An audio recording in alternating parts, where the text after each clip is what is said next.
You're listening to Late Night Radio on the SHR Media Network. Caution, there will be mature themes explored and potentially adult language used. If conservatarian words, phrases, certain concepts, or rhetoric offends you, tune out now. I have come here to chew bubblegum and kick ass. And I'm all out of bubblegum. Freedom is never more than one generation away from extinction. We didn't pass it on to our children in the bloodstream. The only way they can inherit the freedom we have known is if we fight for it, protect it, defend it, and then hand it to them with the well-taught lessons of how they in their lifetime must do the same. And if you and I don't do this, then you and I may well spend our sunset years telling our children and our children's children what it once was like in America when men were free.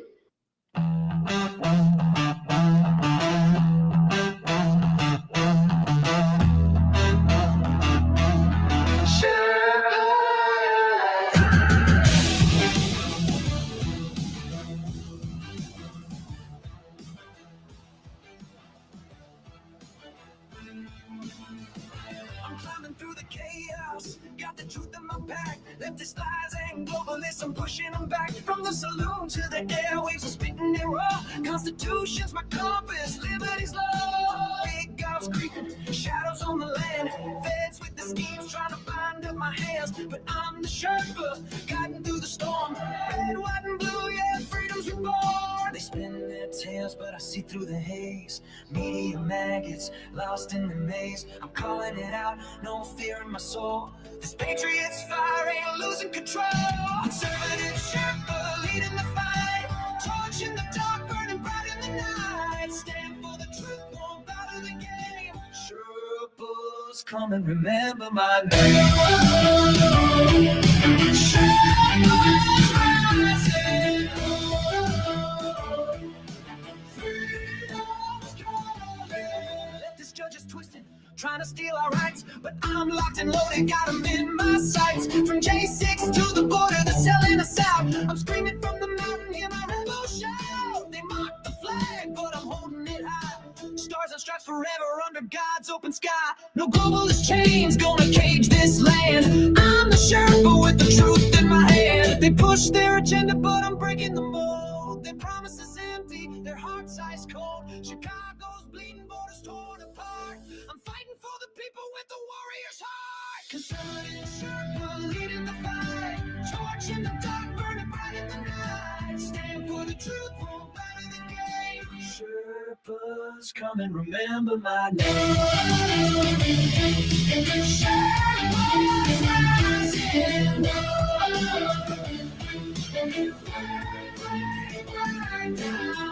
Storms, I've walked the line, 41 years, badge on the grind, now I'm on the air, my voice like a blade, cutting through the lies that the traitors made. Hurricanes rage, but we're standing tall, sheriffs of the Constitution answering the call. From the saloon to the heart of the fray, we're taking back America, no more delay. Conservative Sherpa leading the fight, torch in the dark, burning bright in the night. Stand for the truth, won't bow to the game. Sherpas, come and remember my name. Sherpas rising.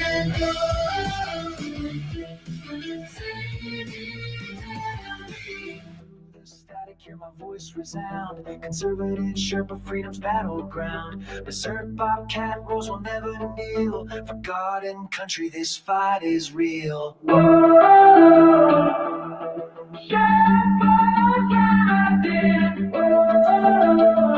You know what? It'd be nice if I turned my damn mic on. That would always be positive in terms of a show where there's actual audio.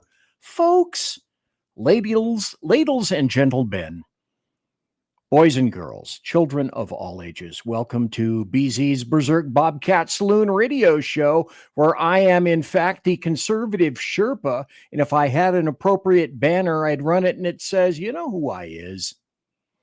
I is the guy guiding you through the insidious maelstrom of Democrat, leftist, and globalist lies, chaos, deceit, betrayal, and tyranny, and the stuff that happens to be like that. And tonight on the show, We have some of the guests that you've known for all these years. We have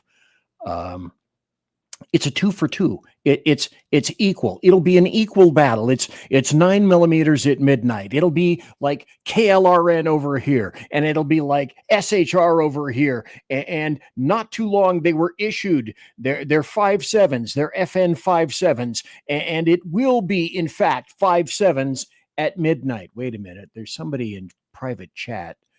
Okay, never mind. Anyway, it doesn't make any difference. So thanks for being here, folks. We're going to talk about things that have to do with, let's see if I can find it, something similar to this, which is, what was it on Tuesday? Now, some say it's a GOP apocalypse. And then a lot of people are saying, well, was it really an apocalypse? So let's bring in some guesties, shall we? Stephen Hall was here first, so let me welcome him in. Stephen, good to see you. Now, before we go to the other folks, I want to emphasize this with emphasingly, is this is the first time you've been on the show, but because of that, if you would give people a little bit of an indicator as to who you are. You're on KLRN, but give people just a wee bit of your CV, if you would, please. Okay, I am a mathematician at heart, economist by disposition, way too many degrees, and a little cantankerous and short and dealing with people. And generally good humored. Have a show on Inquiry every other weekend on KLRN Radio, and you were there as a guest interrogator, and I was very thankful for that. Thank you for inviting me. I appreciate it. So anyway, you are tonight our resident, I don't want to be insulting, but intellectual, or a better, like somebody in your someone in your arena, I would call an underachiever. Speaking of not an actual underachiever, here's Sackhead Sean.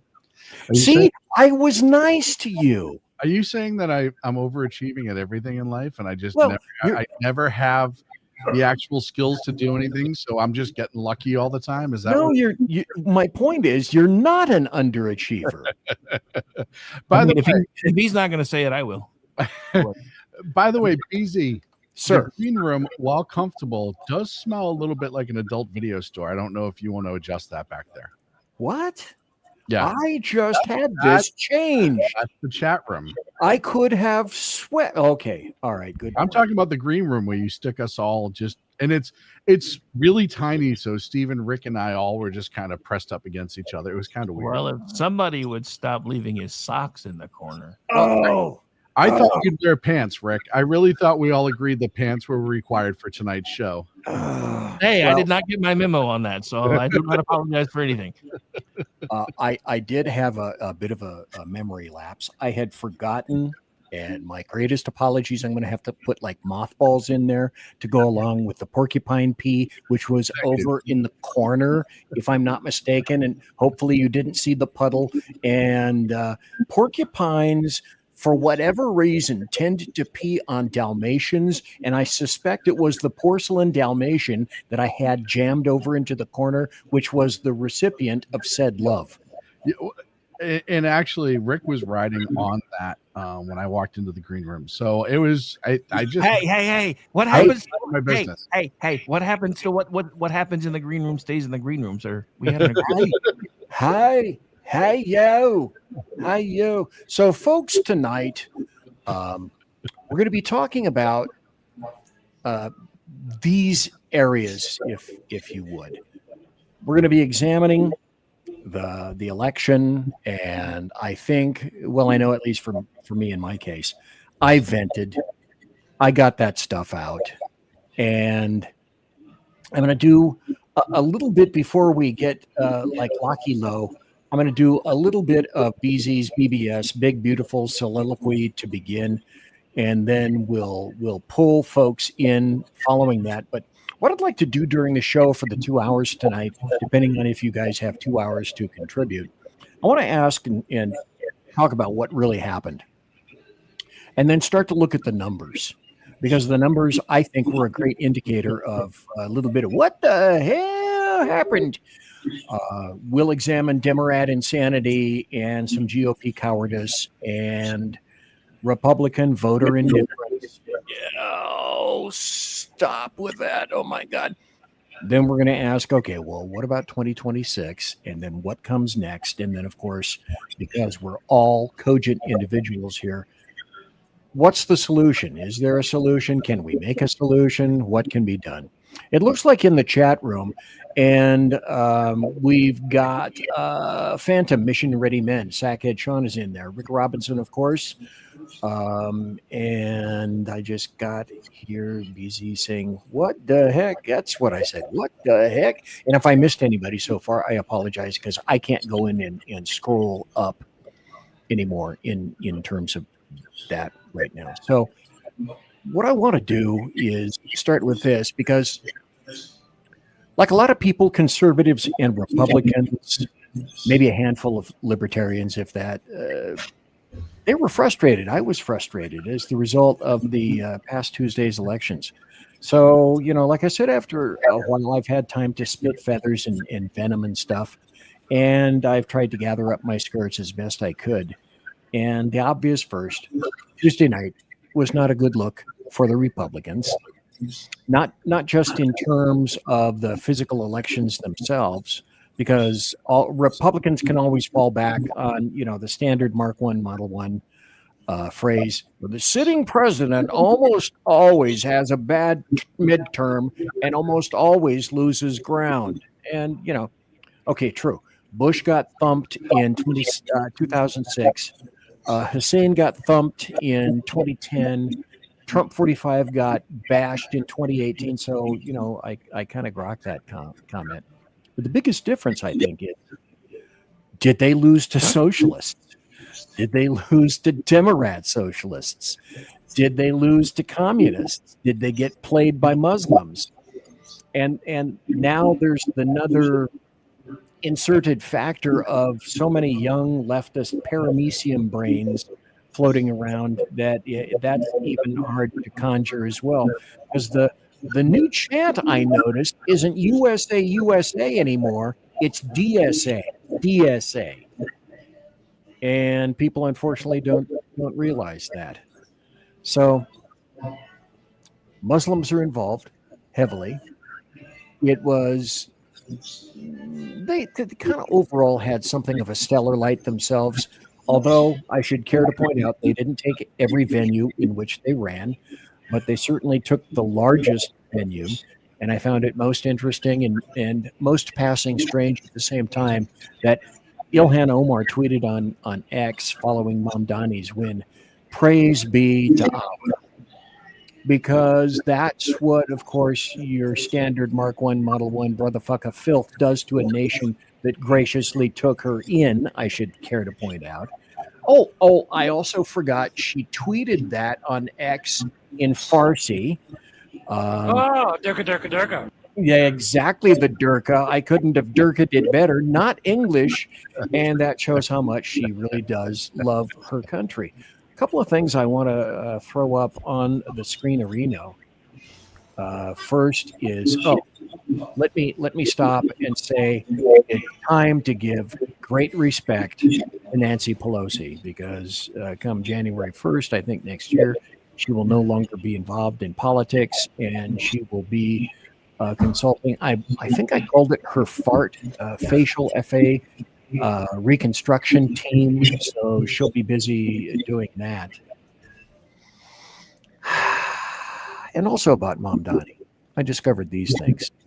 Look, here's Zohran Mamdani and New York City Council member Yusuf Salam this past Friday, and they met with Imam Siraj Wahaj. Oh, by the way, if you don't know, he's an unindicted co-conspirator for 9/11. And then Mamdani has been telling you in the clear everything that he wants to do, like most Muslims. People are saying defund the police. They're saying that it's they just want fundamental change. No. We want to defund the police. That was 2020. Also in 2020, he said this, which is why I don't believe that he's the socialist. He claims to be a Democrat socialist. He's actually a communist. The oligarchs who want us to return to work to goose the stock market are the same ones with thousands of luxury condos as investment properties sitting empty while New Yorkers die on the streets and in the shelters. Seize these properties. House the homeless. By the way, his father, Ghani's father, Mahmoud, wrote a book. There it is on the left. And in this book, it says suicide bombing needs to be understood as a feature of modern political violence rather than stigmatized as a mark of barbarism, which it truly is. And this is how it panned out. And this is how it pans out with the Democrats. Now, having said that, let's start here. As in, there are so many places, so many things to say. Anybody want to start with any overarching comments about the election in general? And well, first I should ask, do you guys agree with me in terms of, is it a GOP apocalypse or not necessarily? No, it's not even.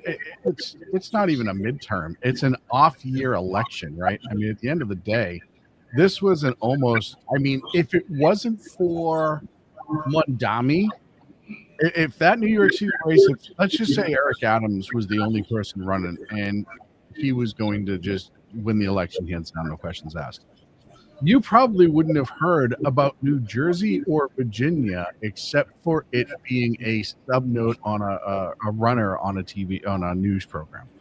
It was nothing. New York, such a big deal, obviously, because the morons elected Mamdani. That being said, it was only 40% of the morons who can vote in New York that elected Mamdani. It wasn't a huge turnout. What the Democrats did is they put more money, I think, in New York City than they did anywhere else to prove a point. And that point worked. Is if you spend money, you can get an election. Is it absolutely shocking and heartbreaking for me to see him in charge of New York City, to see that 9/11 happened? And absolutely. The trade-off to that is, look, you get what you deserve. You vote for a communist, you're going to get communism. The problem is it's a very isolated communism. And when he tries to branch out his communism to other parts of the, i.e., getting money from the federal government, getting money from the state, and he realizes that there are rules and laws that are in place that will keep that from happening, and lawsuits will kick his ass, and we have a conservative Supreme Court, he is going to be proved to be a useless moron, in my humblest of opinions. New Jersey, look, Charterelli gave it his best, but just like in Virginia, when you don't accept Trump's help, when MAGA is still running the conservative party, whether you like it or not, and you kind of separate yourself from Trump, you're going to get what you're going to get. Same thing with Winsome Sears, saying something like we need to move on from Trump was not her best play. Let me jump in for a second and see if I can eliminate an issue. Stephen, I'm going to remove you from the screen and let's continue to talk.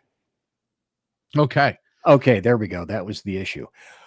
Stephen, if you would go back in and check some of the settings, because we're still getting some feedback and some reverb from you. So if you can, maybe check some of the settings and see if you can resolve that problem, because the audio on your side, I feared, was not doing particularly well. And I have to say this, yes, indeed, I concur. Some people, Trump is a quid pro quo guy. Mm-hmm. And if you support him, he's going to support you. And there wasn't much support from Winsome Sears.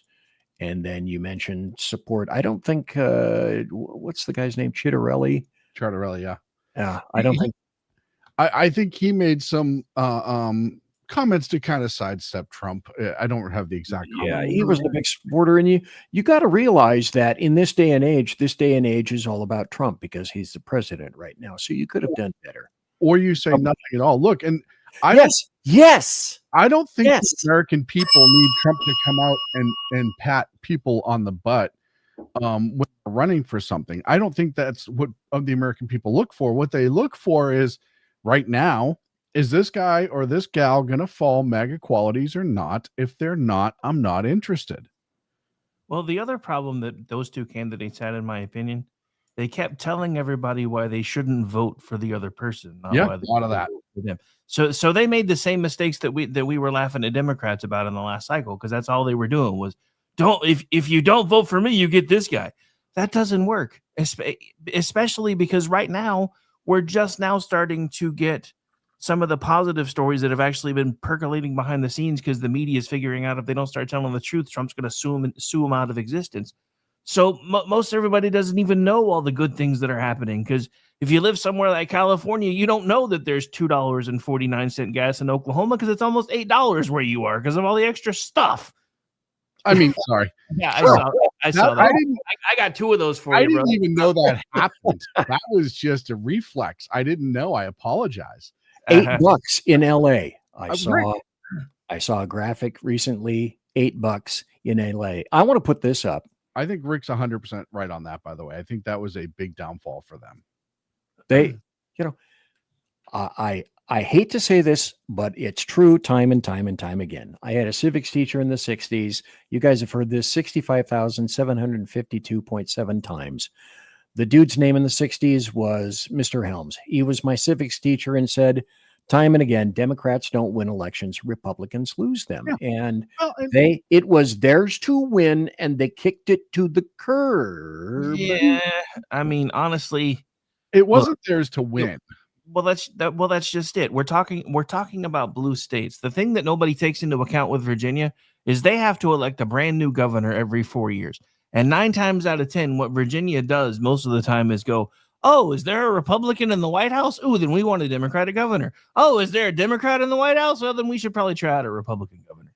But you notice it never really changes anything at the state at their House level. It's almost always democratically controlled. And it wasn't like she won overwhelmingly. It wasn't like, I mean, yeah, she won clearly, Abigail Spanberger, and she won, 54 to 42. So it's 57, sorry, to 42. So it's a 15-point margin. But the trade-off to that is, like Rick said, nobody went on the offense there. They tried to not be MAGA, which is hurting them right now because people are still wanting the MAGA qualities in candidates. And New York, like I said, I think New York is going to be almost like Dearborn, Michigan, some other cities. It's going to be a highlight in a few years as to what not to do and who not to elect. Now, I apologize to the good people that are left in New York who are going to suffer through it. But they're going to have to. 60% of you didn't show up to vote. So 6 out of 10 of you I don't want to hear from. That's just what it comes down to at the end of the day. You all could have went and look at the candidate choices in New York City. And I talked about this on my show last night and I wrote about it too. You had Mondami, who's never had a job in his fucking life to really speak of. He's never actually worked a day in his life. He was a rich fucking kid. He's a Nepo baby. And on top of it all, he's, little cardamom. He tried to be a rapper in his 20s. This kid. Are you serious? Oh, yeah, it's great. You should look it up. It's absolutely horrible. This kid's a chameleon, right? He's going to be whatever. He's kind of like Gavin Newsom. So that's who you have there. And yeah, he's Muslim. And I understand that the outrage with that, I mentioned to it earlier, being in New York City. Then you had the guy who, other than being prosecuted for it, is somewhat responsible for a couple 100,000 deaths of elderly people in New York City, who, on top of that being horrible enough, had to resign as governor because he was, trying to dip his pen in the company ink. Yeah. And that was your number 2. And like I said on my show last night, or maybe, like Eric Adams had to have been sitting there going, hey guys, what the fuck? Are you kidding me? Like, You won't pick me over those two. Eric Adams had his problems, but at least he like tried at the end. He went too far left at the beginning. He came back to the center when it started burning his ass. Yeah, but he was one of the first eliminated. Mm-hmm. It's just these times don't make sense. No, I'll tell you why he was eliminated is because the Democrats eliminated him, plain and simple. He got the Bernie treatment, so to speak. So, and then who's your third candidate? Curtis Sliwa, Curtis Sliwa, I think, is an absolute good human being. I think he's heart of gold. I think he means well. I think that he believes everything that he says. I think he loves New York City. Loves New York City. But this is the third time he's run for mayor, and he's never even come close. The Republicans have no candidate other than he in New York City. Remember, I mean, what was it? The last election or the election before, where Sliwa was on the second stage debating the Rat King or whatever his name was. The rodent. Oh God, I can't remember. The guy with the rubber boot in his head that had a beard like you. Do you remember him? No. Probably best not to. Hold on. He was the one who said the rent is too damn. Oh, he wasn't the rent is too damn high guy. That was another guy running for New York. New York's like a weird political place. He was like the Rat King or something. Well, let's talk about the numbers. You brought up the numbers, or Rick, did you bring up the numbers? No, it was Sean. I hadn't started talking numbers yet. Oh, I'll bring up numbers. I get numbers in front of me. It's like, for the people that voted for Mamdani, how long you been in New York City? Less than 5 years, 83%. 5 to 10 years, 76%. 10 plus years, but not born here, much lower, 35, born in New York City. They're not enamored with this guy at all. Yes. Because he happens to be this guy. Well, he led you down the path, said he didn't need money. Now, magically, mystically, all of a sudden, he needs money. And well, that's the best part is him coming out today saying, "Oh, by the way, you can start sending money again." Sure, the sluices are open. Please come. Democrats did this. Democrats set this up for Mamdani. Local and state Democrats. New York City became so unlivable yet again, and the violence was out of control. Violence on the subway was out of control. All of this other stuff that they knew they could put up a person who talked different than the other candidates that have been doing the same thing for years, and it would get attention. And then all you had to do is activate the 18 to 32-year-old blue hairs, awfuls, angry white female liberals, and others in that realm. And remember, the numbers for the No Kings rally, all this other stuff. These are all the people who showed up to vote for him. Was it? Well, you said you have numbers. I got some numbers. Between 36 to 38% of New York City is foreign born. Mm-hmm. So when you import the third world, I said that you last become time. the third world. Yep. And then by dint of doing that, you get third world policies. So, but also, and I said on my show last night, BZ, I think it was 60% of his votes, maybe it was 50, were under 30. Oh, yeah. I have some more stats about that. 40%, it was a 40% turnout out of 5.1 million New York City registered voters. And then, so in the big scheme of things, it really wasn't what people are trying to quantify on the American media maggot side as a huge blue wave. Well, and if you look at the previous two mayoral elections, de Blasio and Eric Adams, both of them, I think, were more or even with this turnout. So it was a pretty standard turnout, and a Democrat city, and the most popular Democrat won. Whether we like him or not, that doesn't change what happened. Well, let's also not forget that New York City's 63% registered Democrat dude barely popped 50. Yeah. So, and all the people blaming Sliwa, saying Cuomo would have, if you do the numbers, the path isn't there. The path was not there. The problem is you put up Cuomo. That's the problem. I honestly think that if Adams hung around and Cuomo was never in that conversation, it actually might have been a race between. It might have been an actual race.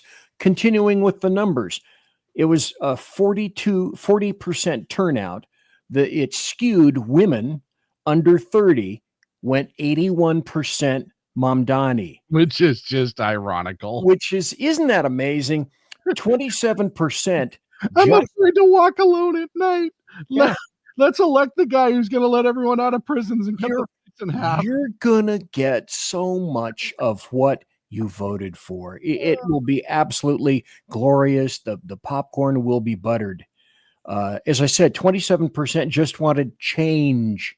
I want change. Hey, remember Hope and Change from Barack Hussein? 25% of New Yorkers who cast ballots identified as Democrat socialists. So 1 in 4 who shipped ballots classified themselves as Democrat socialists. You cannot write this stuff. You can't write it. Hey, speaking of writing it, here's Big E. What's going on, guys? Welcome Big to E in the house. Yes. So also the other thing that I found out is apparently if Sliwa was out, people prognosticated that it would have been 47% Mamdani and maybe about 44% Cuomo. And then the other thing that I discovered is I was watching, I think it was Newsmax, and they were going through some of the precincts. I worked in New York City a long time ago in a galaxy far, far away. I know a little bit about the areas, but some of the precincts like Brooklyn were behind Mamdani more than 95%. Same for Bushwick, Bedford, Stuyvesant, Bed-Stuy. And then oddly enough, Mamdani hit this wall in a place called Borough Park. Oh, that's the place where Hasidic Jews live. They went for Cuomo. They went 88, 89, 90% essentially for Cuomo. But as I think you pointed out, Sackhead Sean, voters under 30, 75% of them voted for Mamdani. Now I want to play this. And Steve, I'll put you up. Comment, and then I'll get out of everyone's way because I've been talking the whole time. The other thing too that needs to be looked at is the amount of Jewish support that Mamdani did in fact get. When you have so-called Jewish leaders who are stumping for him and making videos for him and doing all of these things for him, that's a weird situation all the way around. That's an I hope the alligator is going to eat me last situation. Is what I think that's exactly what it is. Yeah. Well, the thing about that, most Jewish people, most practicing Jews look at those people and say, they're not really Jews. They're not really Jewish leaders. They're something else entirely. Except they're they're appointed to leadership in one of the biggest concentration of Jewish people in America. Don't use it's the second largest concentration of Jews absent Israel on the planet. Should we be using concentration and Jews in the same sentence repeatedly? Oh, sorry. Darn it. Hey, let me try Stephen Hall one more time here and see if we have the sound. Are we getting the feedback? Oh, okay. That seems better. So let me cross my phalanges as we continue. Anyway, about the numbers. Oh, also, I said Mamdani, Muslims, etc., are going to tell you to your face what they believe. And I happened to find this video, and then I shipped it out on social media. It's one sentence, but it's Mamdani behind a bandana. I have not been able to discern what year this was, but listen closely to what he says. And it's right here. Listen. Okay, it might be nice if I turned on the sound. Go. Remake this state in the image of our people. We came here to remake this state in the image of our people. Yeah. Who are his people? Well, Muslims. Come on. Ugandans, right? Good Lord. Yes, but ultimately, Islam isn't just a religion. I don't believe Islam is a religion. Islam is a society, an all-encompassing form to itself. It's not just a religion. It consumes every aspect of people that are adherents to that. And New York City, I'm afraid you're just gonna have to pay the price. No, you have to take it right to the face. And look, I mean, like I said, this is the equivalent of me sitting on the couch wondering while I'm fat as I spoon ice cream in my mouth. That's going to be New York in about 9 months. Like, how did this happen? Blah, blah, blah. I can't believe it's so bad here. Blah, blah, blah. I mean, what of all the stupid ass decisions that you could make? Look, I said on my show, remove the Islam pot, remove the Muslim pot, remove all the things that he said about how he doesn't like America, remove all of that part that he did not assimilate, even though he grew up super rich here. Just look at the fact that he's a socialist. I played the video that last night where he tried to explain that socialism is this pretty wonderful, marvelous thing. You remove all of that other shit and you look at that socialist communist aspect of them, and it's just as bad that they would vote for that. Like, this is you have two piles of shit in each hand and they're clapping like seals right now. In chat, Jeremy Hansen said, I think this is going to be a lesson that New Yorkers need to learn. I would concur 100%. I said on my show, the best way, and I didn't come up with this, I heard somebody else say it, but the best way to red pill a leftist is to give them what they want. Mm-hmm. And then we'll see if they want what they get. Move. We've reached the tough love portion of the fuck around and find out program. These people have kept voting for this stuff over and over and over and over. So it's time for them to let them try what they say they want and see if they live through it. Absolutely. Yeah. See, I said we're going to have this experiment. I think every one of us here has said in one form or another, it's abundantly clear that this experiment must be conducted. I said originally, I wish that it were not New York City. I was voting for Seattle or Portland. I was thinking, oh my gosh, if we're going to ruin something, let's ruin something that truly is a leftist bastion. Mm-hmm. And on the left coast, oh my gosh, it would have been even more glorious had that occurred. No. Somebody had to choose New York City. I thought was kind of amazing too is we all know New York has kind of a legacy nepotism election cycle that it goes through. That broke with Cuomo. That alone tells you what was going on the ground there, because it used to be if you had the right last name in New York and you ran, you were going to win. That's pretty much what it came down to. And Cuomo could not get the support. Now, is that because people remember what a monster he was? Maybe. No, I believe so. You don't think so? I think that has a percentile of it. Why not, Rick? Because voters are goldfish, and they have memories to match. So I mean, I'm just being honest. These people,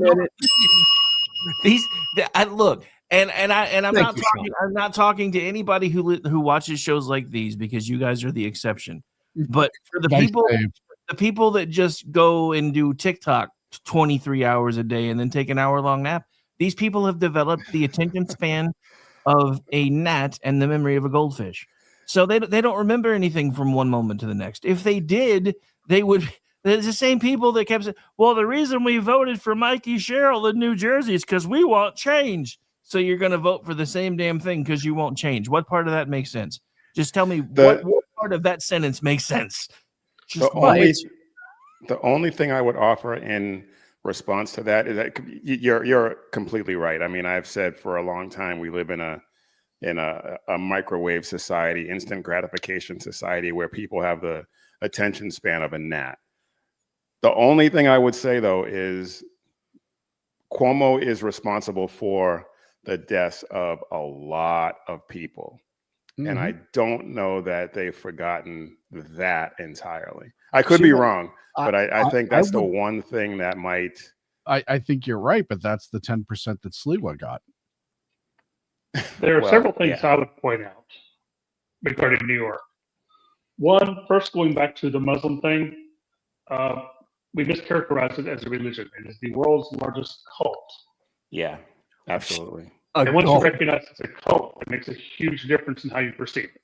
excuse me while I. And second, having watched interviews that they have in Israel of Jewish people on the street, most people in America do not think, because they don't, when they think of Judaism, they think of the Torahic Jew, which is only about 10% of the Jewish population. The Talmudic Jew, when they ask them on the street, thinks that Islam is closer to their religion than Christianity. So why would they vote for a Muslim? Because they see them more like themselves than they do the Christians. Now, in New York, you get a lot of Jewish population that are atheist Jews, which is where they put the politics far above their religion. Mm-hmm. Okay. So that crossover makes sense. You have high schools and colleges teaching this view of Mandami that socialism just is wonderful. It's sharing. It's making sure nobody gets left behind. It's, just redistributing the food so that everybody has something to eat, and redistributing those luxury apartments so everybody has a place to stay. And they don't think beyond the immediate effects. They do not think long term. And they've not been taught in school how to think. So when the election comes up, that attention span is who looks energetic, who looks smiling, and that cheesy fake smile that Mondani has appeals exactly to the youth vote. Anybody with a little bit of sense and age on them looks at that and goes, that's a smarmy weasel, because you can see it on his face. But the young people are going, he's cheerful, he's energetic, and then you look at the faces of the other two. Who are you going to choose? Let's look at this for a second. I want to put this back up. This has changed since Tuesday. This was one of the things that I consulted from Tuesday, and and again, reading the headline is every bit as important as I said before. What you don't see is frequently as important, if not sometimes more so, than what you do see. Democrats win key wins to buck Trump. Well, then they went down and they said, okay, New York City mayoral, Mamdani wins. Now, would I have a consensus here in terms of New York City is just this weird kind of one-off, at least for this election, in terms of the overall Democrats? I think all three are. I don't think all three states reflect a dissection of America at all. New York City certainly doesn't, 63% Democrats. Virginia has a gigantic Democrat population up around DC. And New Jersey has all of the Democrats that can't afford to live in New York. So you have, this is not at all a fair representation. Neither was Prop 50. There's no good comparison to make. That's just not, those numbers do not match with what the buildup in America is. Well, then the other thing that I found most passing strange, and this is where I would like you to weigh in, Prop 50 wins. And I was kind of sure that yes, probably it would. But at one point, Sean, you were saying, no, I don't think it's going to win. But here's the thing I find bizarre.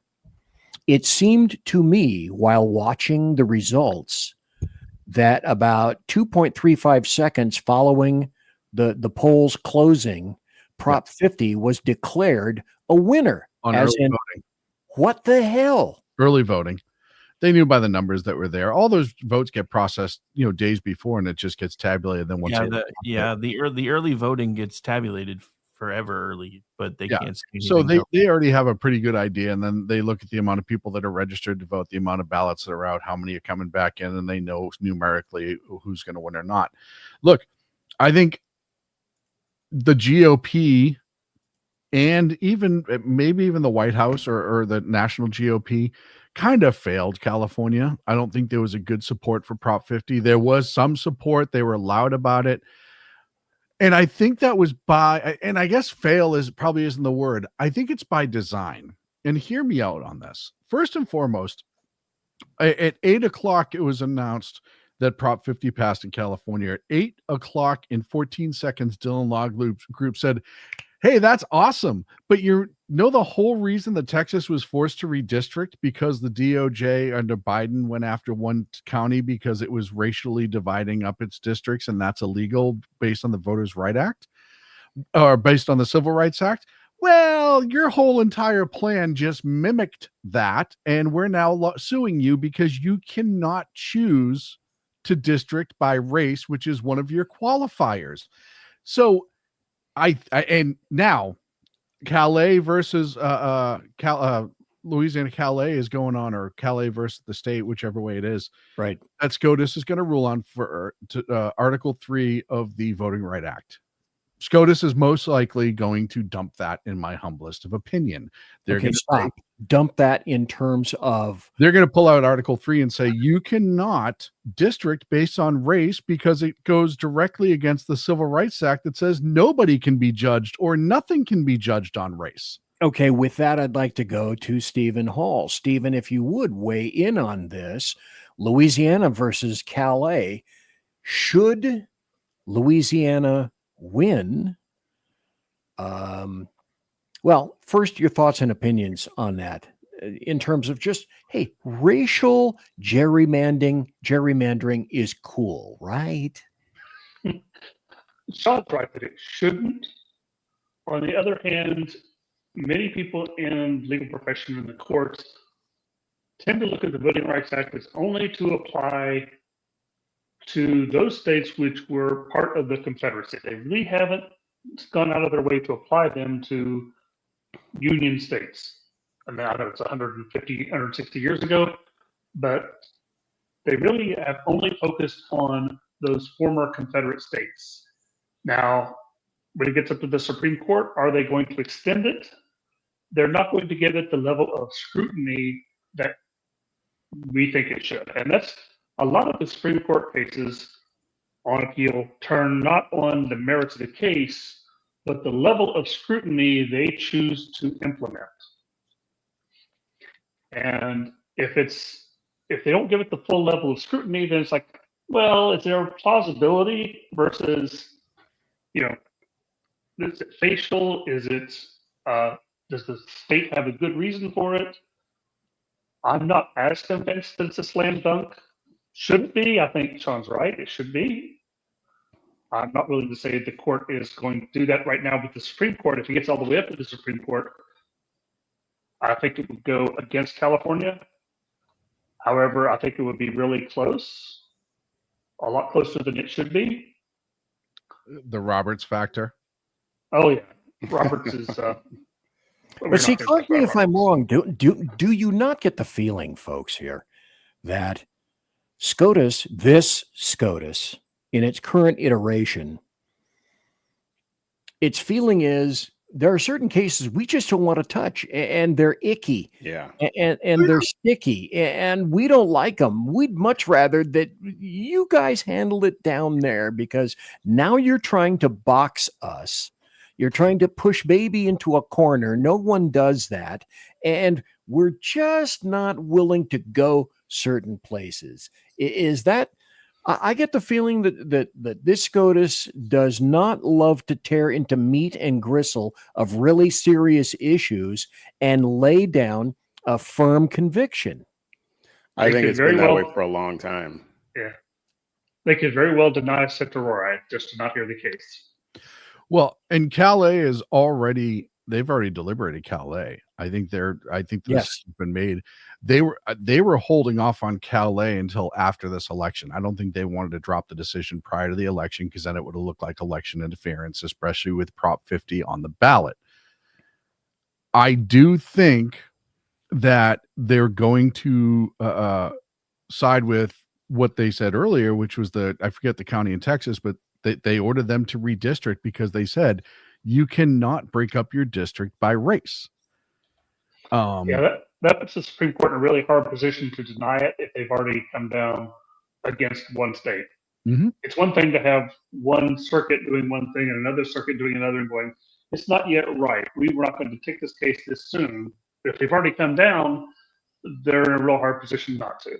Well, and you also have to remember, Stephen, the Dillon case is going to go to the 9th, which 7 or 8 years ago, it would have been like, oh my God, it's the 9th. Except the Things first term change. Trump was in, he pumped it full of conservatives, and he just had another conservative, on Tuesday into the 9th. Yeah, we've had some rational decisions out of the 9th, and it really disturbs me. Yeah, well, because it's real life, right? I mean, it's crazy to think this is the 9th Circuit. And that's where the 9th case is going to, the Dillon case is going to go for Prop 50. So it's going to be a very interesting thing. But if SCOTUS drops the Article 3 of the VRA, then what happens is you're going to have states redistrict to the point that conservatives, even if Prop 50 stands, conservatives will likely pick up anywhere between 9 and 15 seats in Congress. But see, this is the long game. This is the long ball. Islam plays long ball. They plan, they forecast.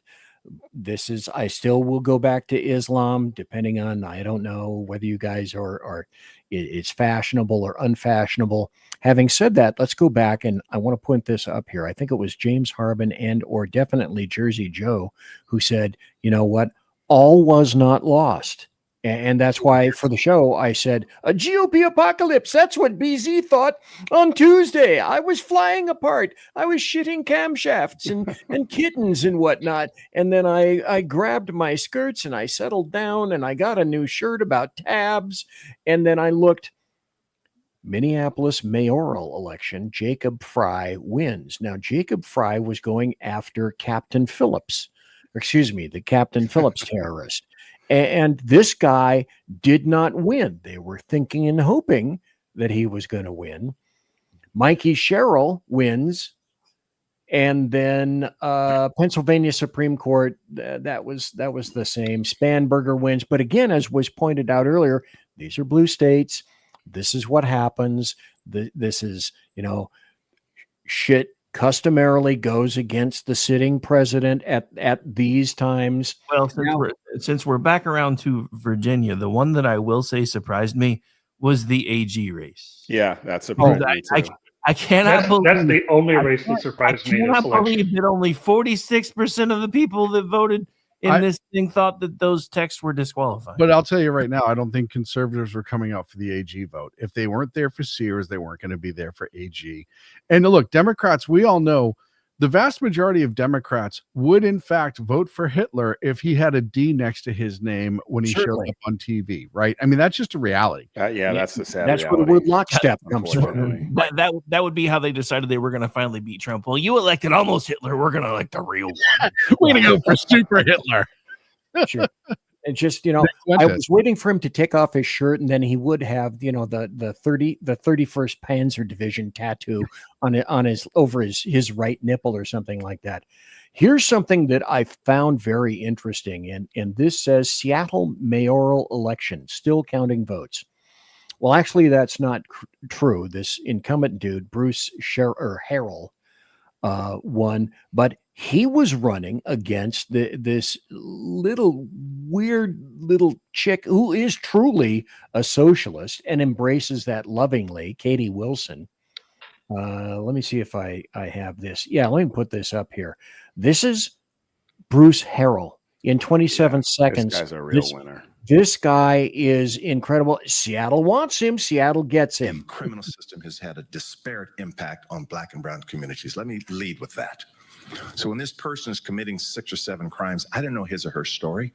Maybe they were abused as a child. Maybe they're hungry. 100%. My remedy is to Maybe find. he was just horny, and that's why he committed sexual assault. I mean, that's okay. I have no desire, right, to put them in jail. I have no desire to put them in jail. I played that video on my show a while back too. That guy just. That's the state of the art today. The state of the art. Speaking of state of the art, it's amazing. Did you guys see this? I commented on it earlier. I know, but for those who didn't, My brain, I found my shirt.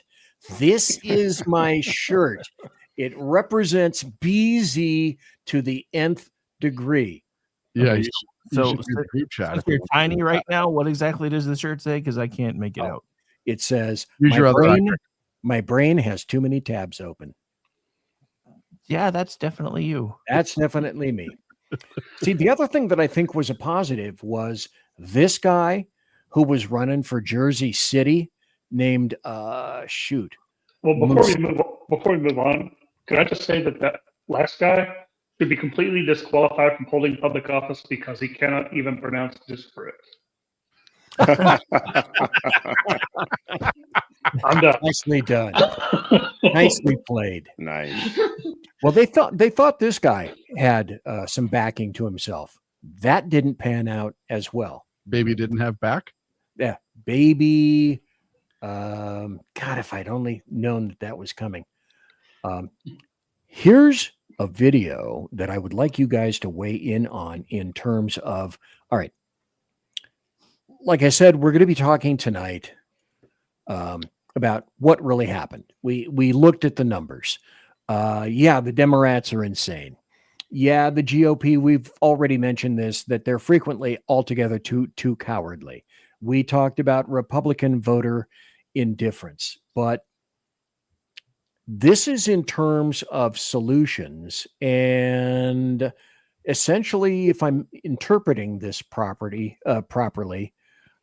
essentially what is being said is economy for about a minute. Go. Well, first of all, I think J.D. Vance is exactly right. They do have to talk about cost of living. They do have to talk about affordability. And he's right that voters will ultimately judge the party in power, the incumbent party, based on the health of the economy, macro and micro. People have to feel like you're on the right trajectory. So I think he's right about that. I think he's right that Republicans are better off to dump the infighting and focus on issues and what we need to do to succeed. And he's certainly correct about this turnout issue. We still have an unproven situation out there about a lot of people who love Donald Trump but don't yet love to turn out when he's not on the ballot. So all these things are correct. And I agree with him. It's, you don't want to run around like chickens with your head cut off when something bad happens. But at the same time, you do want to learn from situations. And I think there's probably some things to be learned last night about candidate quality and the way we're running campaigns in certain places. But we have to remember, these are blue states, very blue states. Democrats won in blue states. And so overreacting and being overly emotional is probably not a great thing today. I would agree. Now, that was not me on Tuesday. That was not me on Tuesday at all. As a matter of fact, the very next day, if I'm not mistaken, I bigfooted Ratty Rick's show. And Ratty Rick, did I go 210 over 190 on your show there? I thought that was day of, because Wednesday was okay. That was when I got really bad news, so I didn't realize. I did my show Wednesday morning, didn't I? So yeah, maybe it was that one. I think it was Wednesday. And then you said something similar to, "Whoa, Bucky, hold your horses. Pull that back.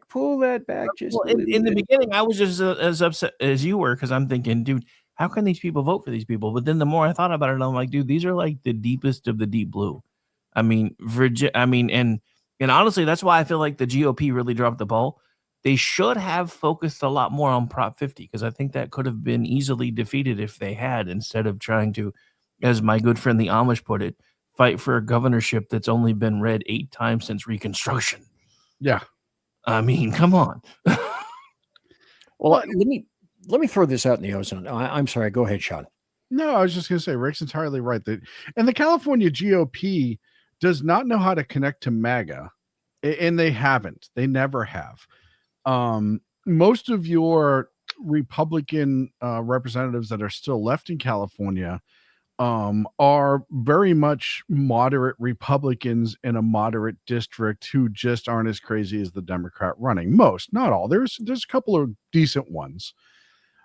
So you had people like Schwarzenegger, who is not a Republican. He's just not. I mean, he ran as one, but he's not. And then the former Speaker of the House there, whatever his name is, Mr. McCarthy, who those were the two who were headed up. And it's just like, this is not, if they were serious about it, you would have saw JD come out here. And look, Newsom was using this as the direct attack against Trump. And other than throwing a couple of tweets back and forth, the GOP ignored it by and large. State people ran against it. State people worked on it, but there was no outside funding. There was no outside anything. It was just they didn't give a shit. Because at the end of the day, it doesn't really matter, because at worst case scenario, it's going to be a wash with Texas. Worst case scenario. Also, as you can tell, folks, I have not been doing breaks, so I simply wanted to Conservative media done right. Yeah. You're listening to the SHR Media Network. So in lieu of that, I will talk about bobosity just for a moment. Behold the ancient, obese, conservative Sherpa in his natural element, a wondrous cornucopia of vibrant foliage festooned upon his face, various tiaras adorning that scabby pate, creating a veritable carnival of conservative cogitations and, some might posit, an overload of bulbosity, unrestrained. Please, citizens, avail yourselves of his liquid offerings as the saloon continues, unabated, like bad Bolivian gas station sushi. And that's where we are. We are on the SHR Media Network. To my, let me see if I point the right. No, there we go. To my immediate right is Sean from Edge of Liberty. My finger can't go over into the next section. So even righter than that is Rowdy Rick from KLRN. Then right here we have Stephen L. Hall from KLRN, and the cat's in the corner with the silver spoon, Little Boy and the Man in the Moon. Who did that song? Harry Chapin. Okay. For $5,000, it's Big E down over here. That's as far as I can point from Mission Ready Men. And I want to thank everybody for being here tonight. This is weird, but it's true. So all is not lost, as I've been trying to say. By the way, 150 people watching live right now. Thank you for that. House Republicans flip 10-year trend in political fundraising. So we can chalk this up to an anomaly, but I think, like J.D. Vance said, we got to go back to some of the basics, blocking and tackling. Vince Lombardi was right all along with this.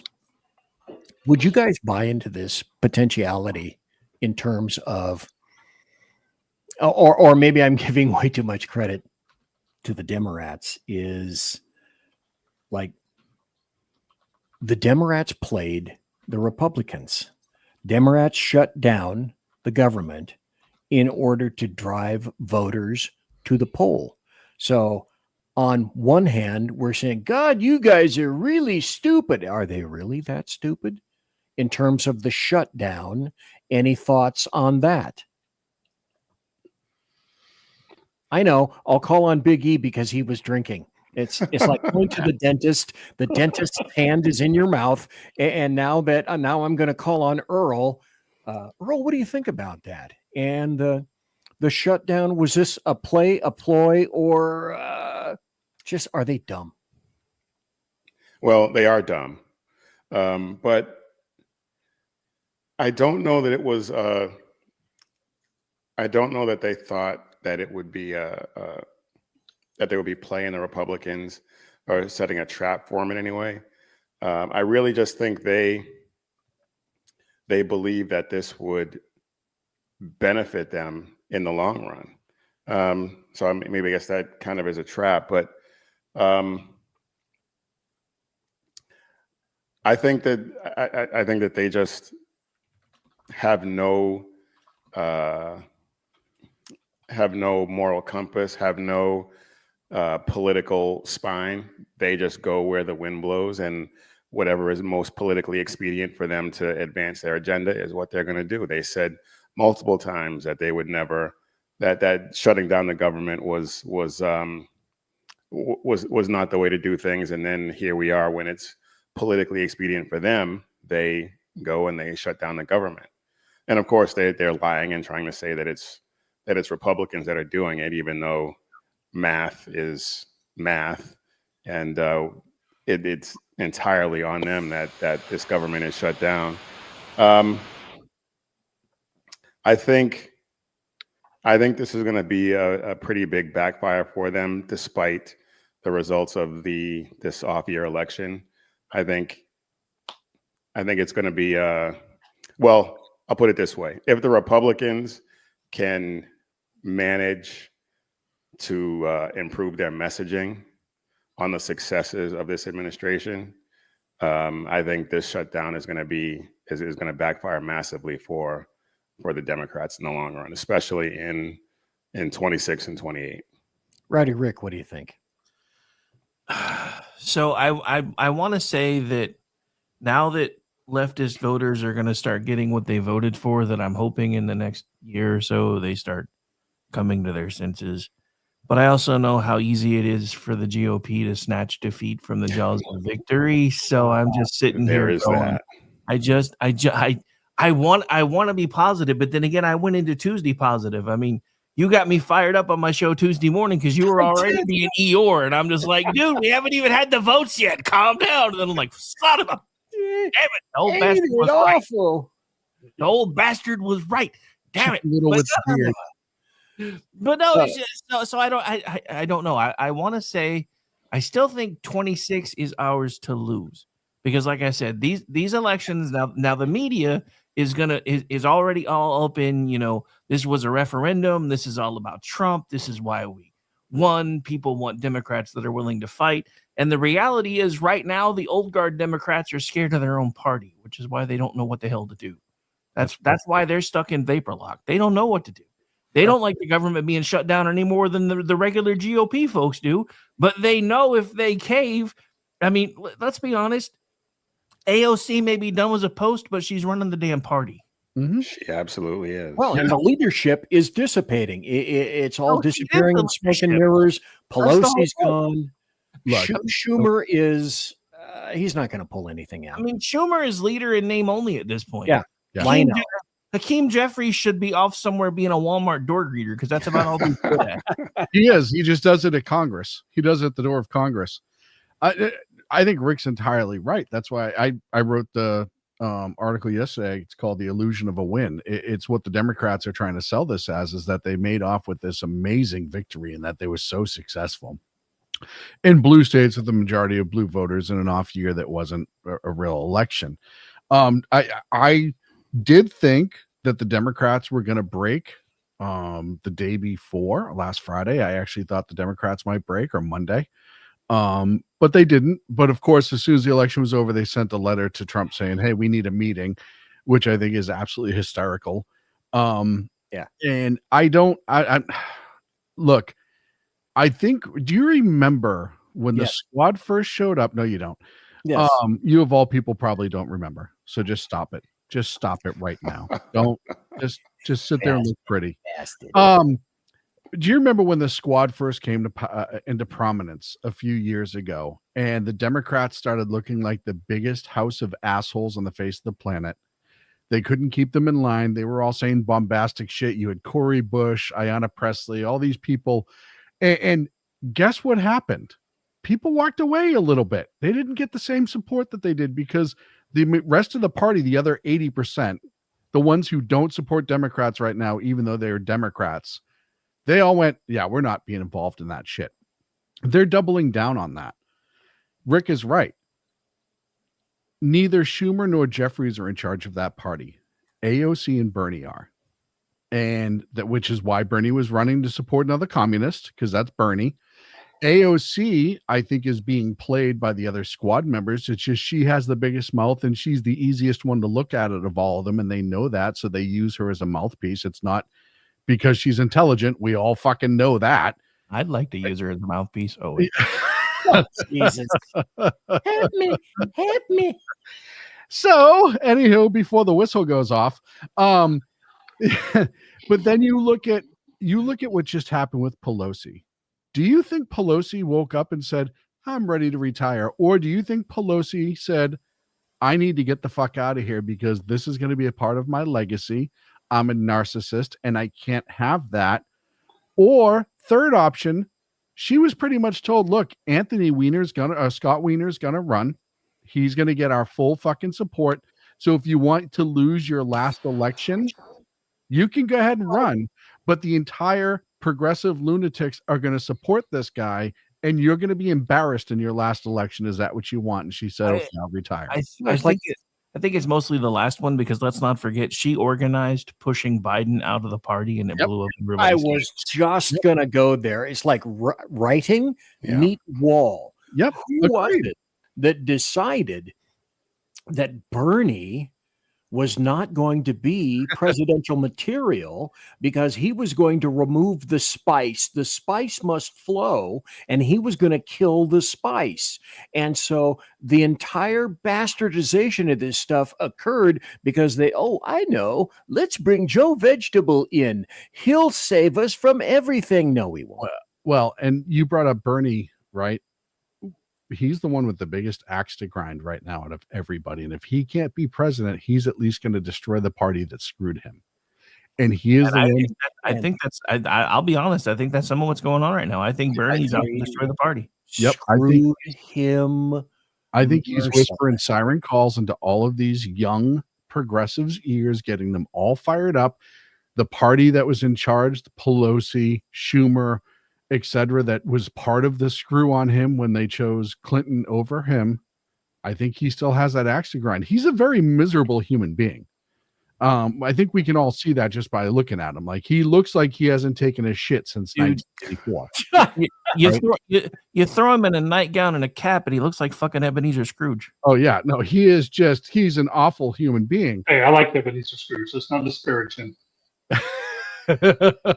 Yeah, no accounting for taste.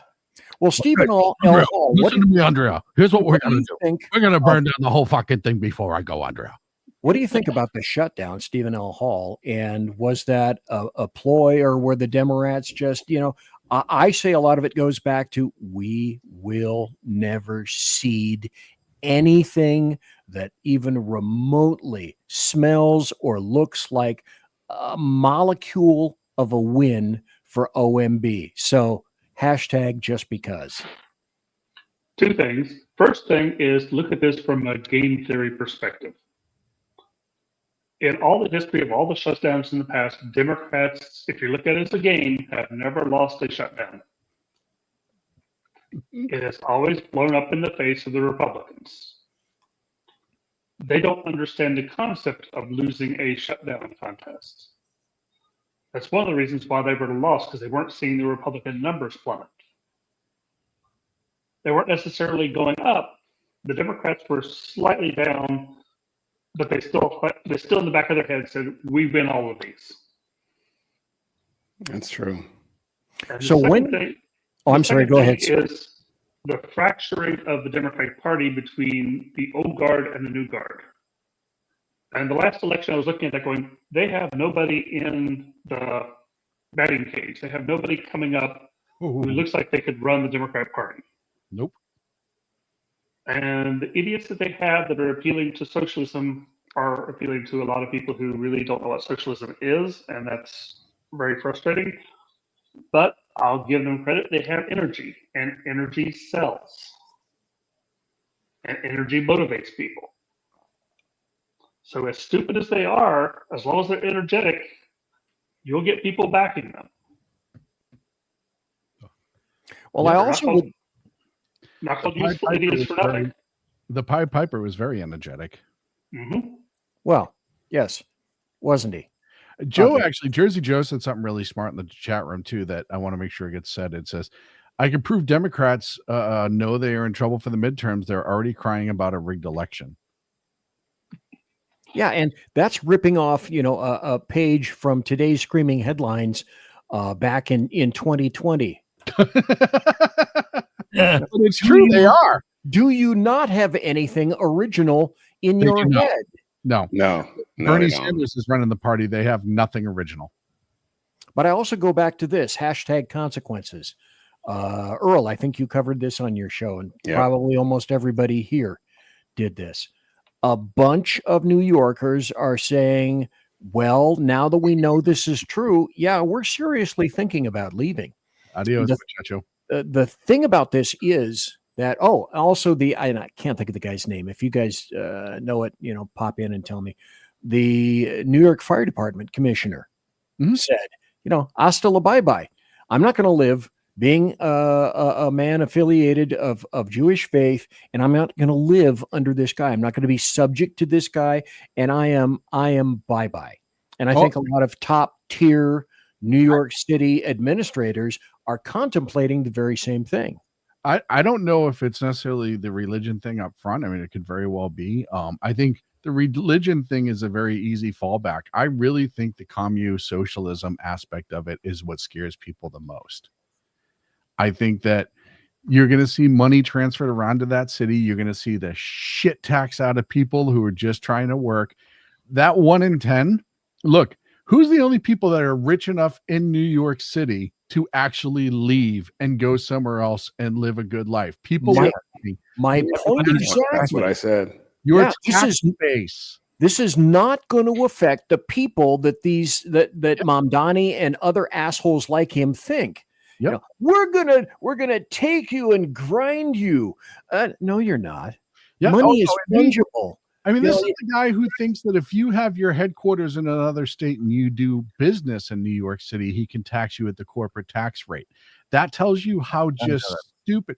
And I think I couldn't believe he said that. I think on top of the 1 in 10 who are going to say whatever the equivalent of is hasta luego in Arabic to Mondami, I think you're going to see a lot of businesses move at least outside of city limits. They may move to upstate, they may move somewhere else, but you're going to see a lot more. And look, we saw a lot of cities leave under COVID, right? And they had a lot of businesses, they had no issues leaving because it's like, hey, half our people don't even have to work here anymore. Sure. And a millionaire and a billionaire being able to take up and leave an empty building. I mean, the property issues are going to be legion. Well, the history's already there. Like in France, when France raised their top tax rate to like 75%, Gerard Depardieu moved across the border and said, F you. Yeah. And he's pretty damn socialist himself. He's like, that's too much. But no, to answer your other question, it was Robert S. Tucker, by the way. Thank you. This is the FDNY guy. But no, it's look, I mean, the thing about it is I was watching because I hadn't really watched the news for the last couple of days, but when I decided I was still going to do your show anyway, I turned some on tonight so I could get caught back up a little bit. And one of the first things I saw on two different channels was realtors in Florida going, holy crap. But they didn't. Jersey Joe said that. Jersey Joe on SHR, the Reaver of Common Sense, has already said, he lives in Florida. He's already said, just the potentiality of people coming down from New York and into Florida has immediately increased the costs of housing in my state, as in immediately. Well, the reason it's immediate is because these people's phones are already blowing up. There were two different realtors in Florida giving interviews on two different networks today, both saying the same thing. My phone has not stopped ringing since Tuesday night. The writing is in fact on the wall. I want to throw this up too, because, hashtag consequences. For every loser, there's a winner. Here's Houston PD saying and putting this out into the ozone. NYPD, are you disgusted with the election of Zohran Mamdani? Come to us. Join us. We would love to have you. And then there's this. Ron DeSantis had said the 5K recruitment bonus we give to new officers will be utilized by a number of these NYPD officers. This nails it. DeSantis nailed this. There's no reason to risk your life serving when the mayor hates you and believes your department shouldn't even exist. Mm-hmm. And look, I follow a lot of personal accounts of New York City cops and other cops that work in New York State, maybe not in the city itself, but they have friends who are New York City cops. The mass exodus is coming. They are all applying elsewhere, which is absolutely hysterical to me. Would be to like go to a small town in West Virginia and get pulled over and it's 5 New York City cops and you know what I mean? You're expecting like one thing and they just walk. Why are you saying I'm going to get pulled over? Well, except the New York City cops. So unless you run them over, they're not going to stop you. This is and totally, then there's all the cops that are going to take their pensions and just bounce. Sure. This is totally tongue in cheek, but they even got Danny Reagan to move to Beantown, for God's sake. They did. Nice observation. Actually, the Democrats did that because they got that show killed. Say that again. So- I hadn't heard that. It's all the liberals over. What was it? CBS? I think it's CBS. Yeah, it was Yeah, CBS. CBS. Blue Bloods. They were mad that it was a pro police show. It was a pro law enforcement show, and it showed law enforcement in a good light. And the powers that be that came into the creative, eventually, even though the show was still doing well and all the actors still wanted to stay, they dumped it. So that's why Danny Reagan went to Boston. They've been trying to dump it for a while because after like season 7 or 8, there were rumors that it was going to get canceled, and people were making too much money. Yeah, protesting that. Well, it wasn't just that. I mean, when is the last time you turned on network television and you saw a family that ate together, prayed together, and were pro law enforcement? 1950, 64, Yeah, like Andy Griffith. 65. Oh yeah, We're talking like Andy Griffith days. I mean, geez, that's how long it's been. But I think I think part of what allowed the spinoff to happen was because shortly after the cancellation, a lot of people got pissed off, and all of a sudden there started to be changes at CBS. There have been massive changes at CBS ever since. Did you see? And I can't think of the influencer's name, but did you see? Who's the new news one? Barry Weiss over at ABC. No, that's CBS. CBS. So Barry Weiss is now in charge over at CBS. And some influencer online said to Mondami, "Hey, Barry Weiss's protection detail might be time to pull their CCW." Yeah, that Are you doesn't. serious? I hadn't heard that. Yeah, I reposted it on my X to Against Tyranny. Yeah, that actually does not surprise me at all. But yeah, I mean, to go back to something that Big E shared a while ago in the common chat, this is all part of the plan because you actually have one of his staffers talking about next up is Takia, pretty much. Here's the thing, and I know, like, I know the overall sentiment right now that's going on with Islam and Muslims, and I agree with it to a point. I also think there's a certain level of giving them way more credit than they deserve, because if they decide to start crossing lines, you have to remember they used to cross lines in places with people who threw rocks back at them, and this country ain't that. So I understand what everybody's saying, and I'm not saying you're wrong to think that, but I look down the road. If for some reason, like in that video that she posted, she started talking about jihad and the holy war, let's just say they tried to go forth with that. Does anybody on this dais think that if they try to do that in almost 90% of cities, including Boston and Roxbury and Dorchester, where they start telling the thugs on Mass Ave that they're going to bow down to, do you think that's going to happen? Hell no. I think they're just right now, in this day and age, all I'm going to say about that is look at Michigan. But I have some videos for you too. Politically, I'm talking about her video where she said this is another step in the holy war. This is jihad. I'm talking about if they cross that next line. Well, yeah, and the thing is, if they try to cross that line right now, or even in the next 15, 20 years, probably not. But the way they keep outbreeding us, the way they keep infiltrating these cities, the way they keep at the rate at which they're growing and expanding, I don't think it'll be that long before they will be able to at least have a chance. New York City, right now, Times Square.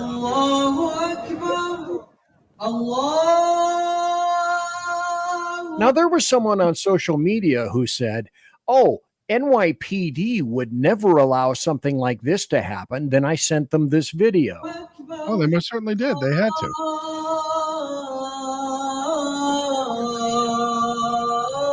And now that Mamdani is the mayor, how much more is that going to expand? For Muslim call to prayer on the PAs every day. Well, yeah. Exactly. All right, y'all, the Islamic Caliphate in New York starts now. That means we are all converting to Islam. I've already got one friend converted to. But this is how stupid these people I are. know, it's amazing. So the lines to begin conversion will begin tomorrow morning, bright and early, 8 a.m. There will be mosques being built on every single block. But in the meantime, start outside my door. I am happy to help you convert, happy to be there on your journey. If you'd rather do it with somebody else, totally understand. You have to be safe. You have to be comfortable. Soft brains. She, all of them. The best part about it is, if she actually got what she's going for, that cute little outfit and baseball hat's gone. Gone. And all the people that she's going to convert, if she gets her way into true Islam and all that shit, as soon as they're done converting, they're going to turn around and be able to beat the bag out of her. Oh, sure. She's wearing a no-step-on snack hat, for one. And this. Sharia law starts now. That's the same chick, right? Sharia law starts now. Hear me out, because we do have to remember that we live in the age where social media is all about clicks and people will say anything to get popularity and make money off the internet, right? Remember, what was her name? Andrea Belcampo or Angela Belcampo, the super lib. El Camino, yeah. El Camino, yeah.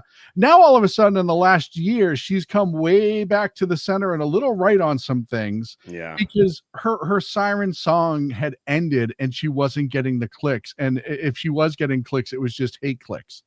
These people will say anything to make $1. I don't know if that's this chick's. I mean, look, it almost looks satirical, right? You're literally celebrating ushering in as a female the quote unquote law and rule that would make it impossible for you to enjoy being a female, right? And I'm not saying that she's not 100%, but all that stuff I take with a grain of salt right now, because not convinced. I'm just saying, all that shit I take with a grain of salt. I think there are so many people that would sell their souls to make $1 on the internet. Hell, there's 5 of us sitting right here. No, I'm kidding. But there's so many people that would sell their souls. If I was willing to sell my soul to make $1 on the internet, I'd already be a millionaire. That's right. And I think for most of their souls, $1 is overpriced. I want to address something BZ said earlier, and it goes with what Big E said just a second ago. BZ said that the Muslims play for the long game, and Big E said that they were set to outbreed us as much as they are having kids. The thing is, this isn't long-term strategy. This is actually the strategy laid out in the Quran if you actually read it. Mm-hmm. Yeah, absolutely. That's to go their to another version of country long to keep your own laws. They don't follow the laws of whatever country they're in. No. They follow their own laws, which right there should be the way to, you got to stop that. And they are to keep to themselves until they get numerous enough to take over. And that's outlined in the Quran. Yep. So it's not that they're clever and thinking in the long run. They're following a script.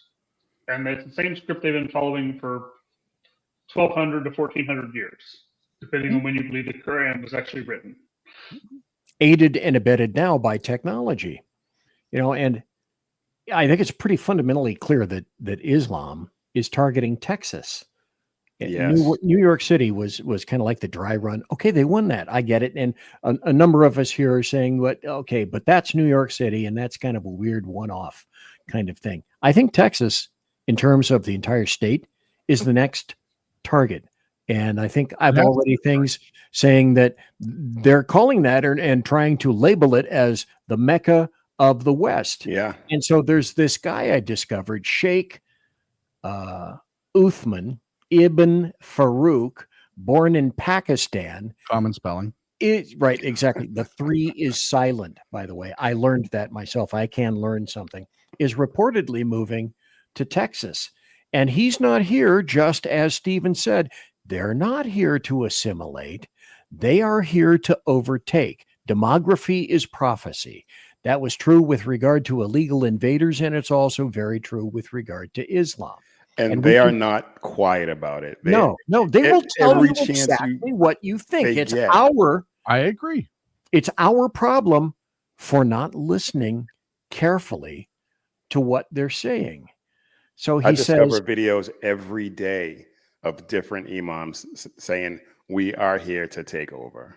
yeah, I have a video to play. I may not play it, but he says basically Islam is going to enter every house.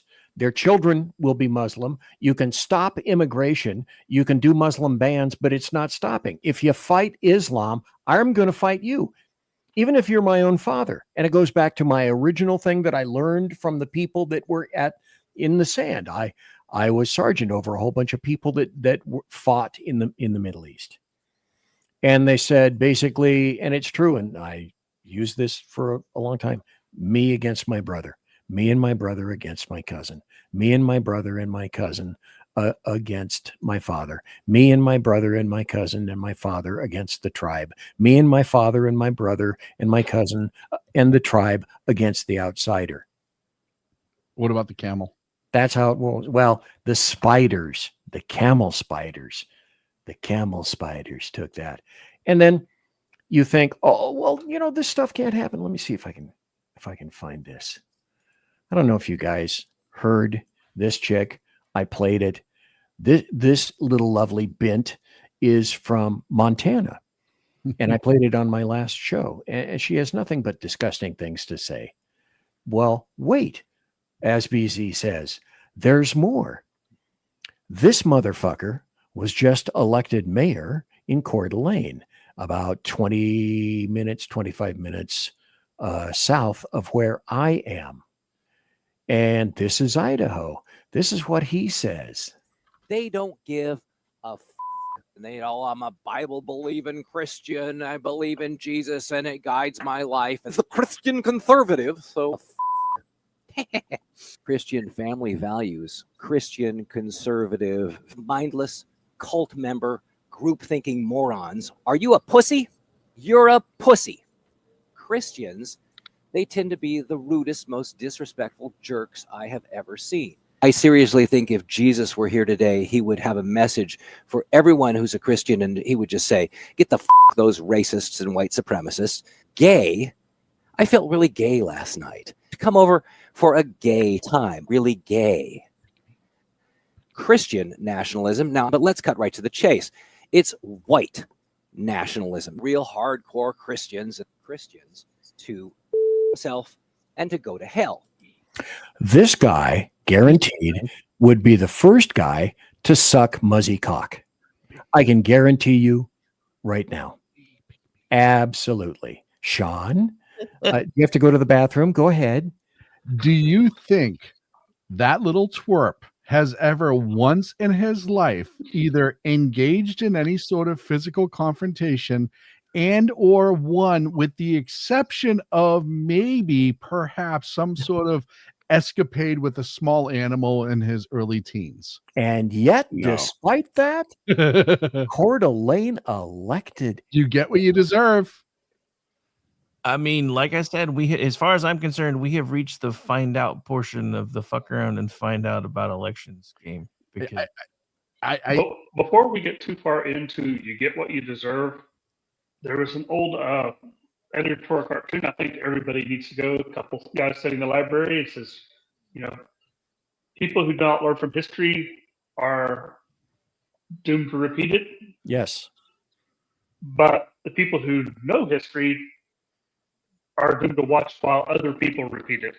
Mm-hmm. Yeah. I heard another one that goes along the lines of that says something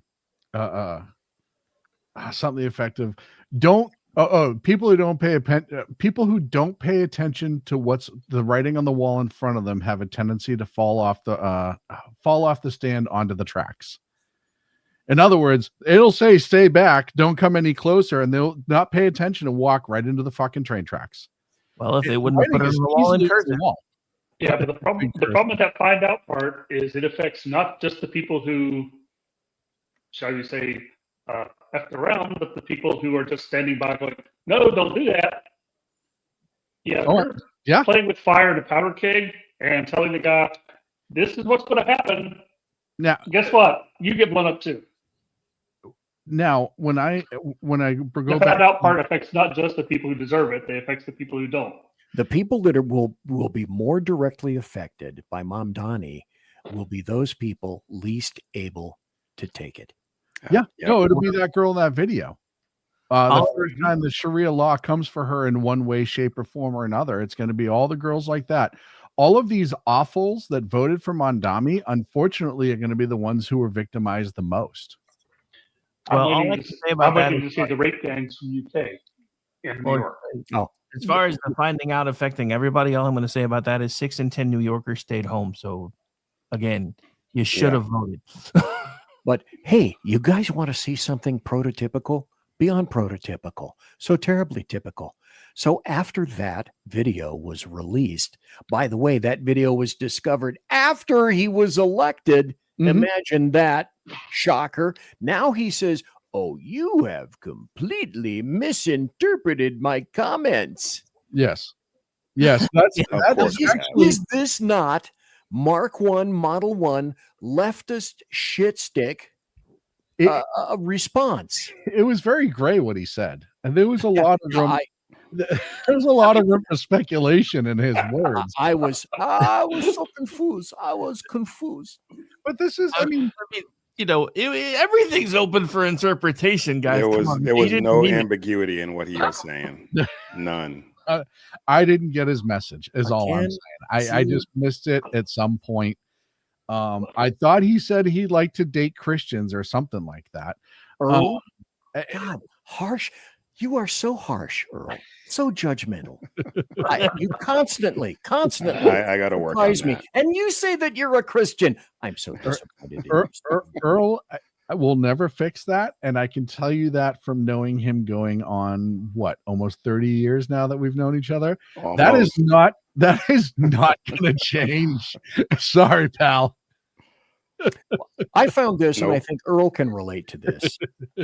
In terms of people I think may be starting to get a clue. I don't see this guy's name, but let's listen to what this pastor has to say. Mamdani is privileged to lie. I don't know whether you realize it, but the Quran gives Muslims the privilege to lie. Did you know that? If you don't, you know it now. A Muslim can tell you a lie and Allah will not contradict it.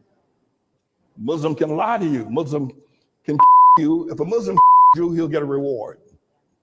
If a Muslim fights in battle, himself to you, there's a great reward for him in heaven. He gets a life of 70 virgins. But it's the only religion I know where you can promote lies and it will be accepted by Allah and by the imams. You lied. That's a good thing, they think. I don't know of any other religion that says that you kill the disbeliever. Point of order, sir. That's a mistranslation in the Quran. It's actually 72 Virgils.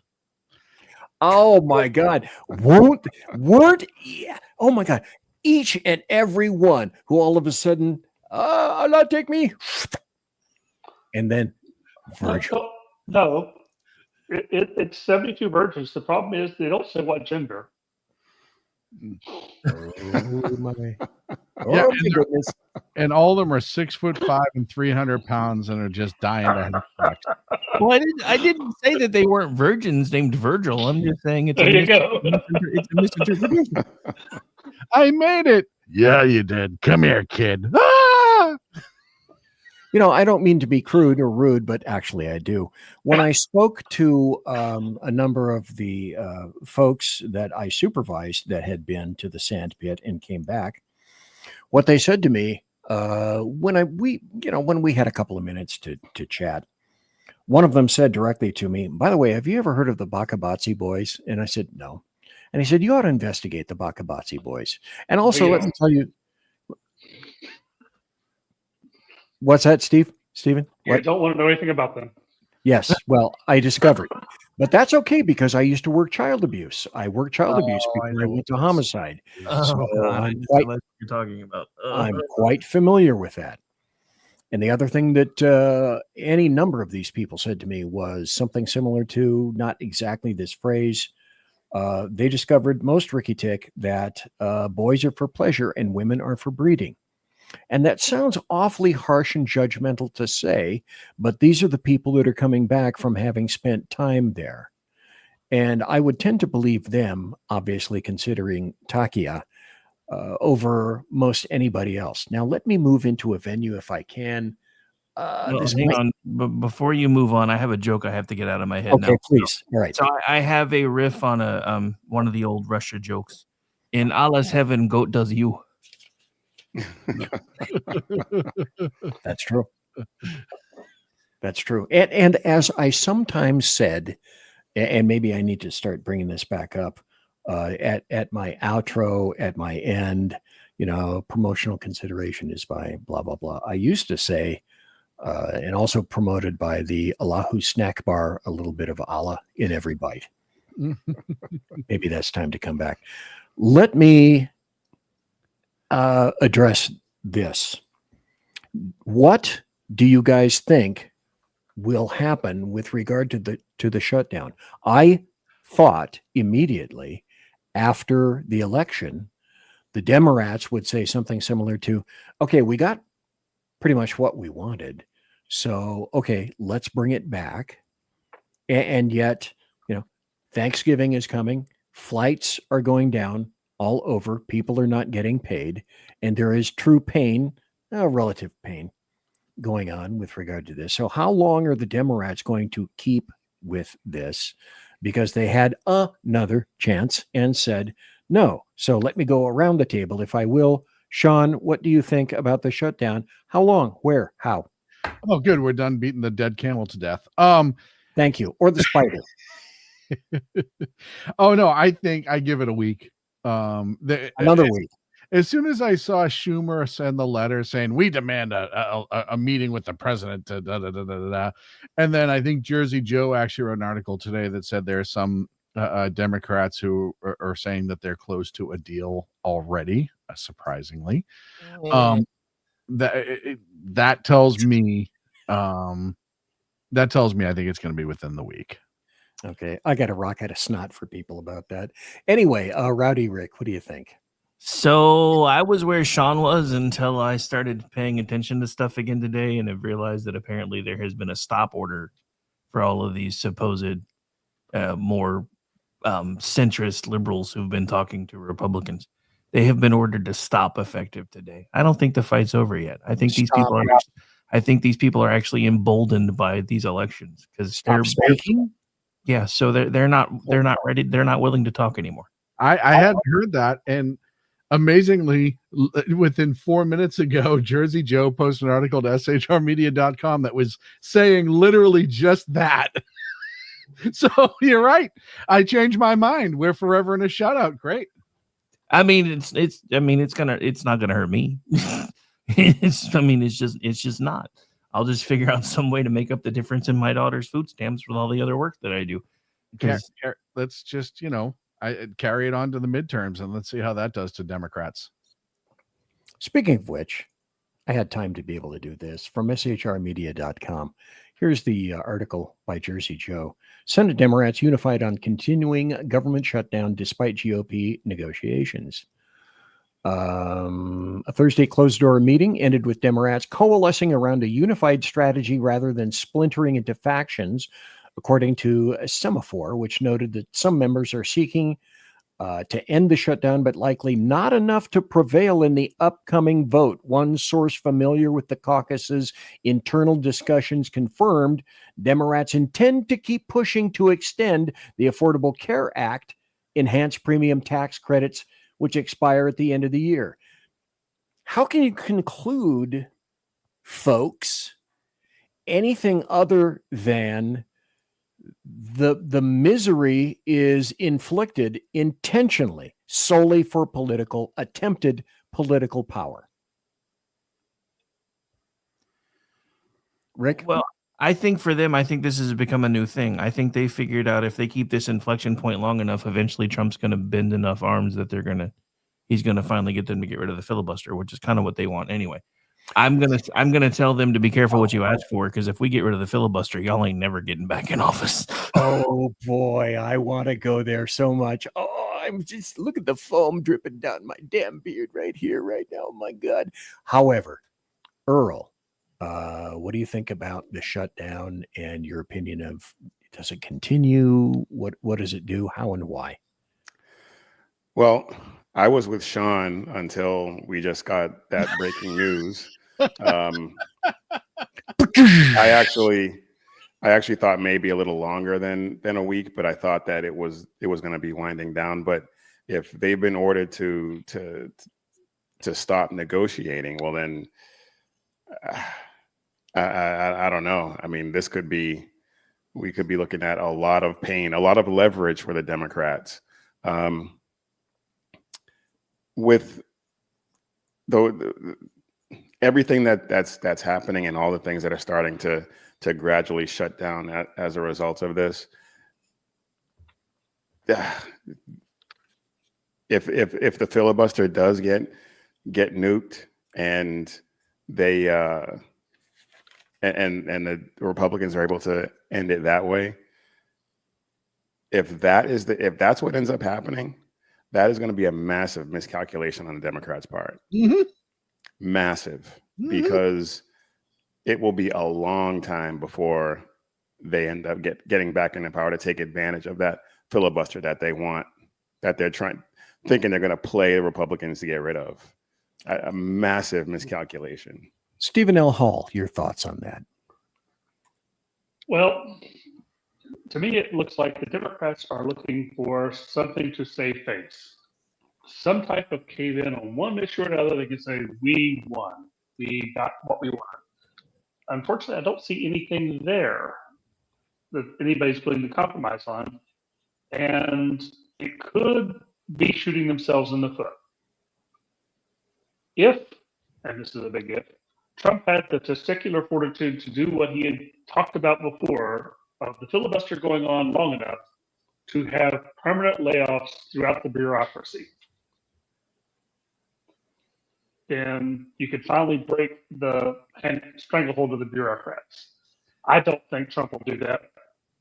I think as soon as they can find some type of compromise of spending more money, and the Republicans are known for caving at the least little bit of trouble, I'm still thinking it's going to be about a week. Okay.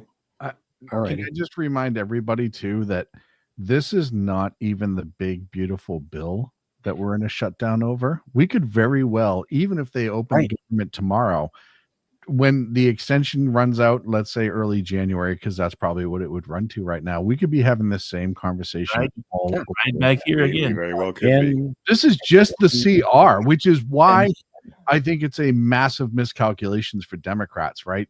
Because the next shutdown, if it's a month away, it's going to be on them for doing it, and it's going to be for the same reasons.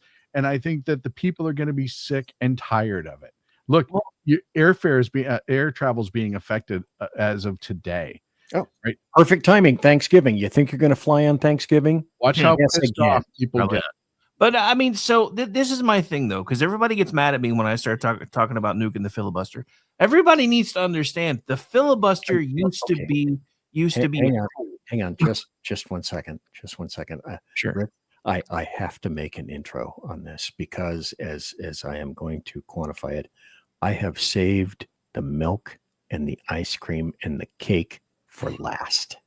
And this is it, the filibuster, because I knew Rowdy Rick right over here would have something to say about the filibuster. And I'm sorry to interrupt you, but this is the part I've been waiting for just about all night. Go, Rick, go. All right. So back to the filibuster. This was something that used to be used very rarely and only in specific circumstances, like when they were trying to decide whether they were going to go to war. Somebody, if they didn't want the vote to happen, would have to go basically call for point of order, go stand in the well of the Senate, and talk until they couldn't talk anymore unless they got somebody to get 60 votes to make them sit down and shut up.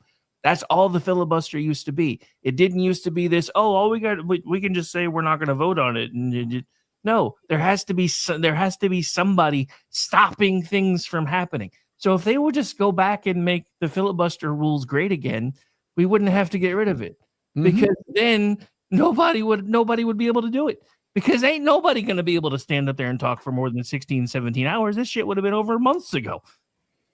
Robert Byrd did. Well, yeah, but he was old school. These people need bathroom breaks every 15 minutes.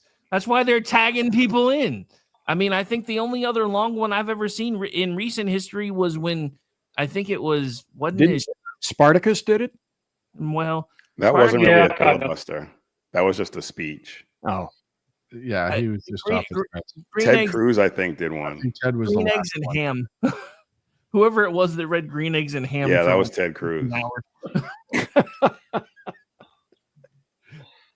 Because what doesn't assuage but Dr. Seuss?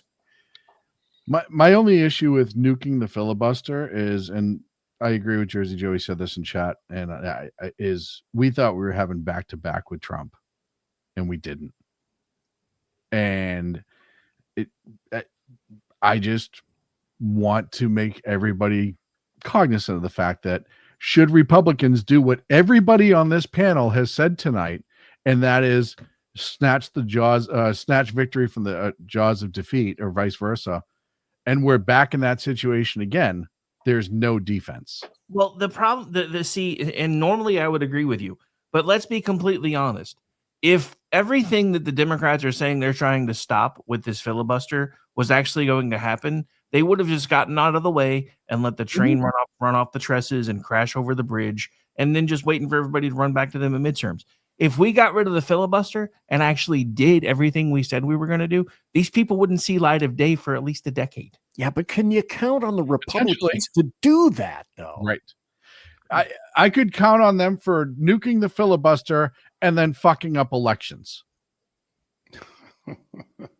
Because you're putting a lot of faith in people that we very well said on this show tonight fuck up elections left and right. And we've talked about all the different elections they have fucked up. Well, everything comes around. You're talking about the difference. You're talking about the difference between the RNC and Congress, though. That's not the same thing. The RNC is fucking retarded. Right. I understand that. But if the RNC can't put Congress bodies into Congress. Rick, if you talk to some of those congressmen, I don't know that you'd have that much of a distinction. My point is can you trust them to get the bodies in Congress? Well, gentlemen, all I'm going to say about this is right now it looks like the Democrats are very well happy with leaving the government shut down until 2055. Great. So it's time to either shit or get off the pot. That's great, because I think it hurts them long term. I really do. I don't. When Because they you're gonna have get people starting to starve. when they get back in, and they will, we all know that they will pack SCOTUS. It'll be, I don't know, 15. That's what I'm saying. Either we do it or they do it. That's where we are. And they'll make 5 new states with 2 new senators, because we know where these people will go. I think they're talking, let me see if I remember, DC, American Samoa, Guam, Puerto Rico, and the U.S. Virgin Islands. And another one was a consortium of that, and another one like Northern Mariana Islands or something like that. But essentially, that's 5 new states and 10 new senators. 10 new senators. Yep. Because you can pretty much rest assured they're not going to be going Republican on that side. I am still of 2 minds now. That the question is, let's say that everyone here concurs and says, yeah, screw it. Filibuster, just kill it. I mean, and like I said, it's not even that we have to nuke it. We just need to start making them use the proper rules again, and then it wouldn't I am fine with that part. If they actually went back to the rules that were in effect and not these new rules, I'd be totally okay with that. In reality, could they get the votes? Would the Republicans rally? Who knows? They can't get 60 to pass a budget. Yeah, that's it. They can't get 60 to pass a clean CR. But here's the thing, and this is my point to everybody. if we could get it to the point where they can only filibuster for as long as they've got somebody who's willing to stand up there and talk, there's no tag-ins, there's no bathroom breaks, then eventually you're going to get to see who's actually willing to vote for the things that you want and who's been lying to you. Which I'm means totally fine with that. eventually you can fix things. So this is the way that we fix this. Is bring the filibuster rules back in line with what they were originally. And then if we can get that done, the next thing we need to start doing is figure out how the hell to repeal the 17th Amendment so senators can be appointed by states again. As a couple of my female staff members at KLRN have pointed out, it's probably also a good idea to suspend the 19th for a while until we get our shit together. I wrote that article for SHR about repealing the 17th just a week ago, and I agree wholeheartedly. And I agree. If you return to the original filibuster rules and you make it so once the diaper is full, you got to fish or cut bait, so to speak, you got to make a decision, then I'm fine with that. I have no problem changing it back, but I just think that it's foolhardy as we've sat here and watched the Republicans fuck up free lunches for decades. But going back to the 60s, because even BZ's professor was talking about it, that taking the only congressional defense away that we kind of would have in that situation to keep them from packing the fuck out of everything would kind of be a little short-sighted. But they're already going to do it, though. Whether they do or they don't, our conversation's not going to change that. But my point is, if we don't figure out how to stop them from doing it, every bit of game theory that we're saying is not going to amount to anything, because as soon as they get back into power, that's exactly what they're going to do. I'm telling you that I agree with returning them back to the original rules, so it actually can only be one person. They can only stay as long as they stay, and then the vote happens. Final question for all. Can we pull off 2026? Yeah. Yes. Yeah, that's not a problem. Can we? Yes. Will we? Yeah. Okay. All right, kids. I mean, until we start getting dynamic candidates, we don't have a chance. Until we have people who are cheerful and energetic. As much as I like Miss Searles, she came across as somebody who was very competent and dull. I mean, if I wish we could clone JD Vance. Yeah. Oh my. Well, my goodness. And like I said, you didn't see him showing up in Virginia, New Jersey. He didn't show up for Siwa. He didn't show up in California. There's a reason for that. I agree with what Steven just said. What you need is candidates who are going to match the energy levels of the youths. And I said youths. The youths. On the level where they are. And that means we have to get some young blood start running for stuff. That doesn't mean that if we don't get it by 2026, we're going to lose everything, because I don't. I think we're going to be okay in the midterms. I really do. But I think that needs to happen. And we're starting to see some younger folk come in, which is great. JD Vance is a great example of that, but that needs to continue. Dude, the one thing that I love about JD Vance, sorry, I don't mean to step on anybody, but just real quick, is the fact that every time the Democrats think that they've gotten him by coming up with some new meme, he just love it. Oh, he just embraces it. The Halloween video where he came out with the long hair meme was just the funniest fucking thing. I mean, that was amazing. Yes. Oh, it's awesome. I love the man. I'll tell you, and I've said it on this show, I've said it on my show. I wasn't a believer of JD Vance when Trump first picked him. He won my heart over entirely. Yeah, I was kind of the same way. I was like, I don't even know who this dude is. And then like the first time I saw him on a Sunday show and he was just going straight for the throat, I'm like, oh my God, I love this man. Yeah. I'll take him. I'll take him. I had actually been familiar with him because I used to watch, and you can come at me all you want, but I used to watch Tucker. And I remember watching JD Vance when he had his book coming out. And so I watched him evolve from the anti-Trump guy that he was up until he turned everything around and ran for Senate and everything like that. So when he picked them, I was enthusiastic about it. I thought it was a good pick. And he turned out to be everything that we wanted and more. Yeah. And he was one of the few politicians you've ever seen in this lifetime say, when he talks about how he originally viewed Trump, I was wrong. Well, and I How do think politicians say those words? I think that was amazing in so many ways because one, it shows you that Trump is not the person the media portrays him as, because he was able to, and I want to say this too, because this is the difference between Trump getting to pick the vice president and the party picking the vice president. Mm-hmm. Oh yeah, Bingo. Entirely. Because the party picked the first one.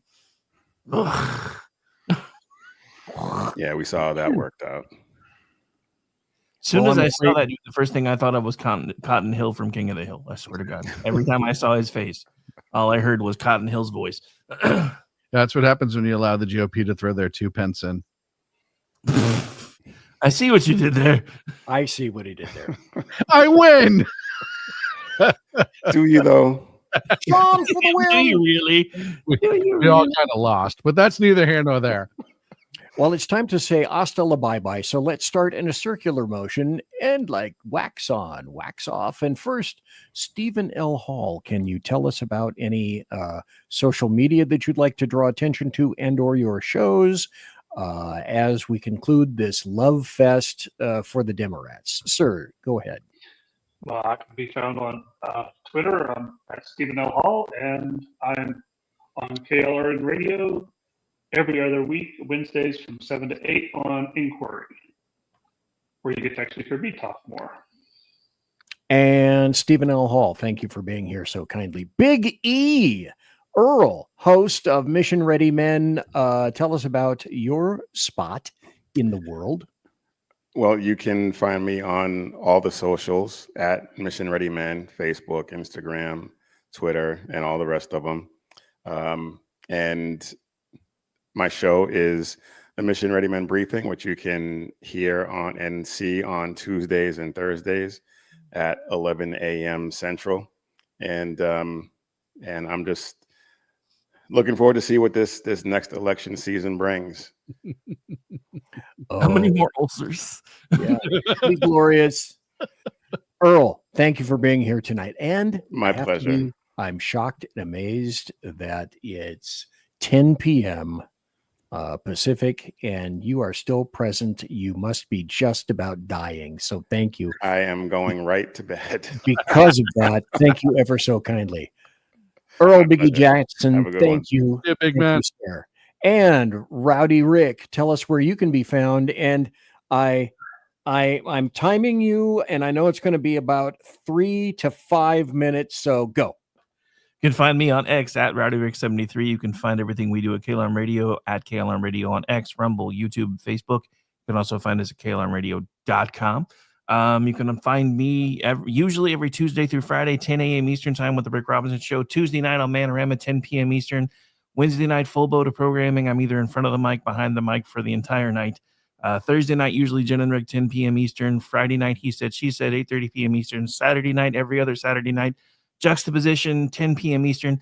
Sunday night, Kingdom and Country, 10 p.m. Eastern. Monday night, America Off the Rails, 10 p.m. Eastern. I also produce a Loftus Party podcast, which drops on Tuesdays, and I contribute to Twitchy.com, MisfitsPolitics.com, and TheLoftusParty.com. And I beat your timer, bitch. Nice. Righty, Rick, thank you for being here tonight, sir. Appreciate it. And Sean Lewis of Edge of Liberty. Go ahead, please, sir. You can find my OnlyFans at Edge of Liberty at onlyfans.com. Obviously, that's where everyone knows me from the most. No, you can find me at Edge of Liberty every Monday and Wednesday night. Of course. SHR Media, 8 p.m. Pacific, 11 on the East Coast. You can also find my articles, shrmedia.com as well. And I am now writing for the loftusparty.com. And you can see my articles over there. They brought me in to cover straight news. So that tells you how funny I must be. Wow. Okay, cool. Nice. So yeah, that's where you can find me. And then the number 2 Against Tyranny on X and all the other socials. Wunderbar. Yes, sir. Snackhead Sean, thank you for being here tonight. Thanks, BZ. All right. Go ahead. No, you were going to say something else. I know you I was. Actually, no, what I was going to say is, all joking aside, it was nice to not 100% agree with the 5 people in the room and still be able to have a mature, intelligent, and funny conversation because we didn't agree 100% on everything. And I think that's something that is lost in our society. And I thank all of the gentlemen that were on for tonight for just being adults and having a good time with it and realizing that we can have our disagreements. We can air them out in public. That does not mean that we have to hate each other just because we don't agree. So thank you to the gentleman. Thank you for you. Thank you, sir. And that's also because we're not juveniles. You can look at me and say, good God, that ancient fuck. He's no juvenile. My God, it's not like this guy gets to get carded for his vodka, for God's sake. One thing I would like to mention, if I could, you need to go to the SHR Media. Obviously, you need to go to KLRN, but you also need to go to my show, which is Tuesday and Thursday nights. Mission Ready Men, Big Earl, Big E Jackson, Tuesday and Thursday mornings, 9 a.m.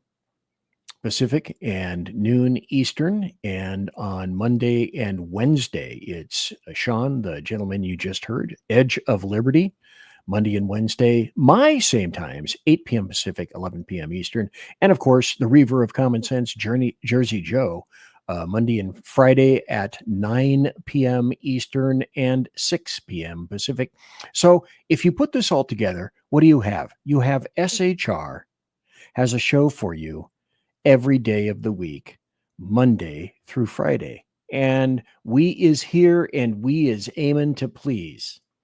And thanks to everyone. I'm looking up here at the top and you can't, oops, wrong way. You can't see these numbers that are up here, but there are 250 people watching live right now. So to each and every one of you, I say thank you very, very much. And I conclude with this. We were talking about 2026. And I hope that the one thing that you got out of this is that as opposed to Tuesday's BZ woe is me, and I asked tonight, was it a GOP apocalypse? Was it really? And I think the answer that we predominantly gave was no, not necessarily. But I should care to throw in a caveat because I think it was Earl who said, we need to fight. This is a fight. I think Rick said it. I think Sean said it. Everybody said it. We're in a fight. We're in a big fight. And the thing that I believe we have to realize that as conservatives is all the things that we tend to think of as cogent and logical and factual in terms of arguments, it turns out to be that for which the other side mostly couldn't care less. All they have are emotions, and it's like attempting to argue with your Mark I Model 1 potted ficus. The only thing they know or respect, not too terribly dissimilar from Islam, is brute force and numbers. And no matter how assuaged we as conservatives may be that no one can win behind those platforms, I think we've seen an example, a rather large example, as strangely niche as it may be, that, well, yeah, they can win behind these platforms and these insanity and that insanity. To which I say now and forever until the day that I cack, the only thing they need are the superior numbers on voting day. And historically, that has been the biggest problem with Republican candidates and conservative candidates, getting people out to vote. Now, if we could mint 50 or 100 Scott Presslers and disseminate them throughout the United States of America, oh, what joy there would be throughout the land. But we don't have that. And from now until next year, every day, every week, every month, every year, we're going to have to continue the fight. The fight cannot stop. Because if it does, we are ceding to a group of individuals who guaranteed will tear this land apart. And once the United States fails, if it fails, I certainly hope it does not, but if the United States fails, the rest of the planet is not far behind. Monsieur has been locked.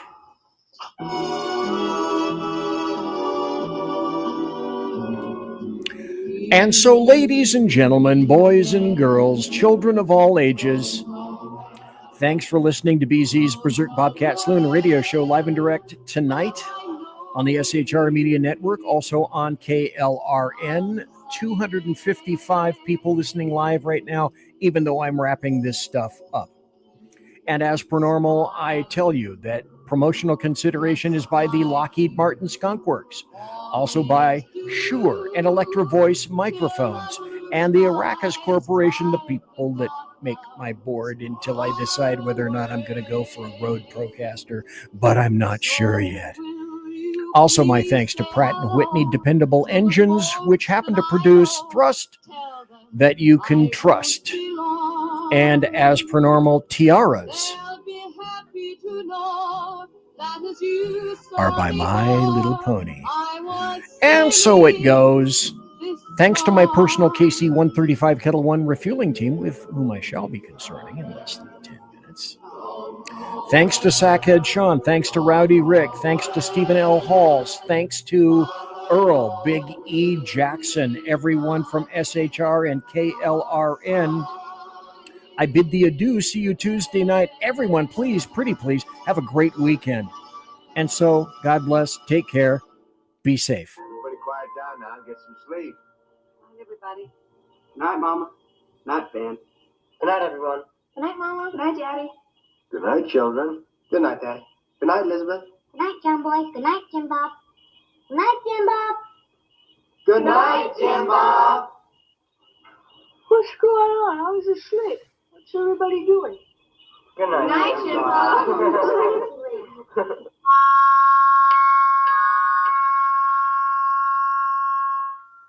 Good night, and good luck.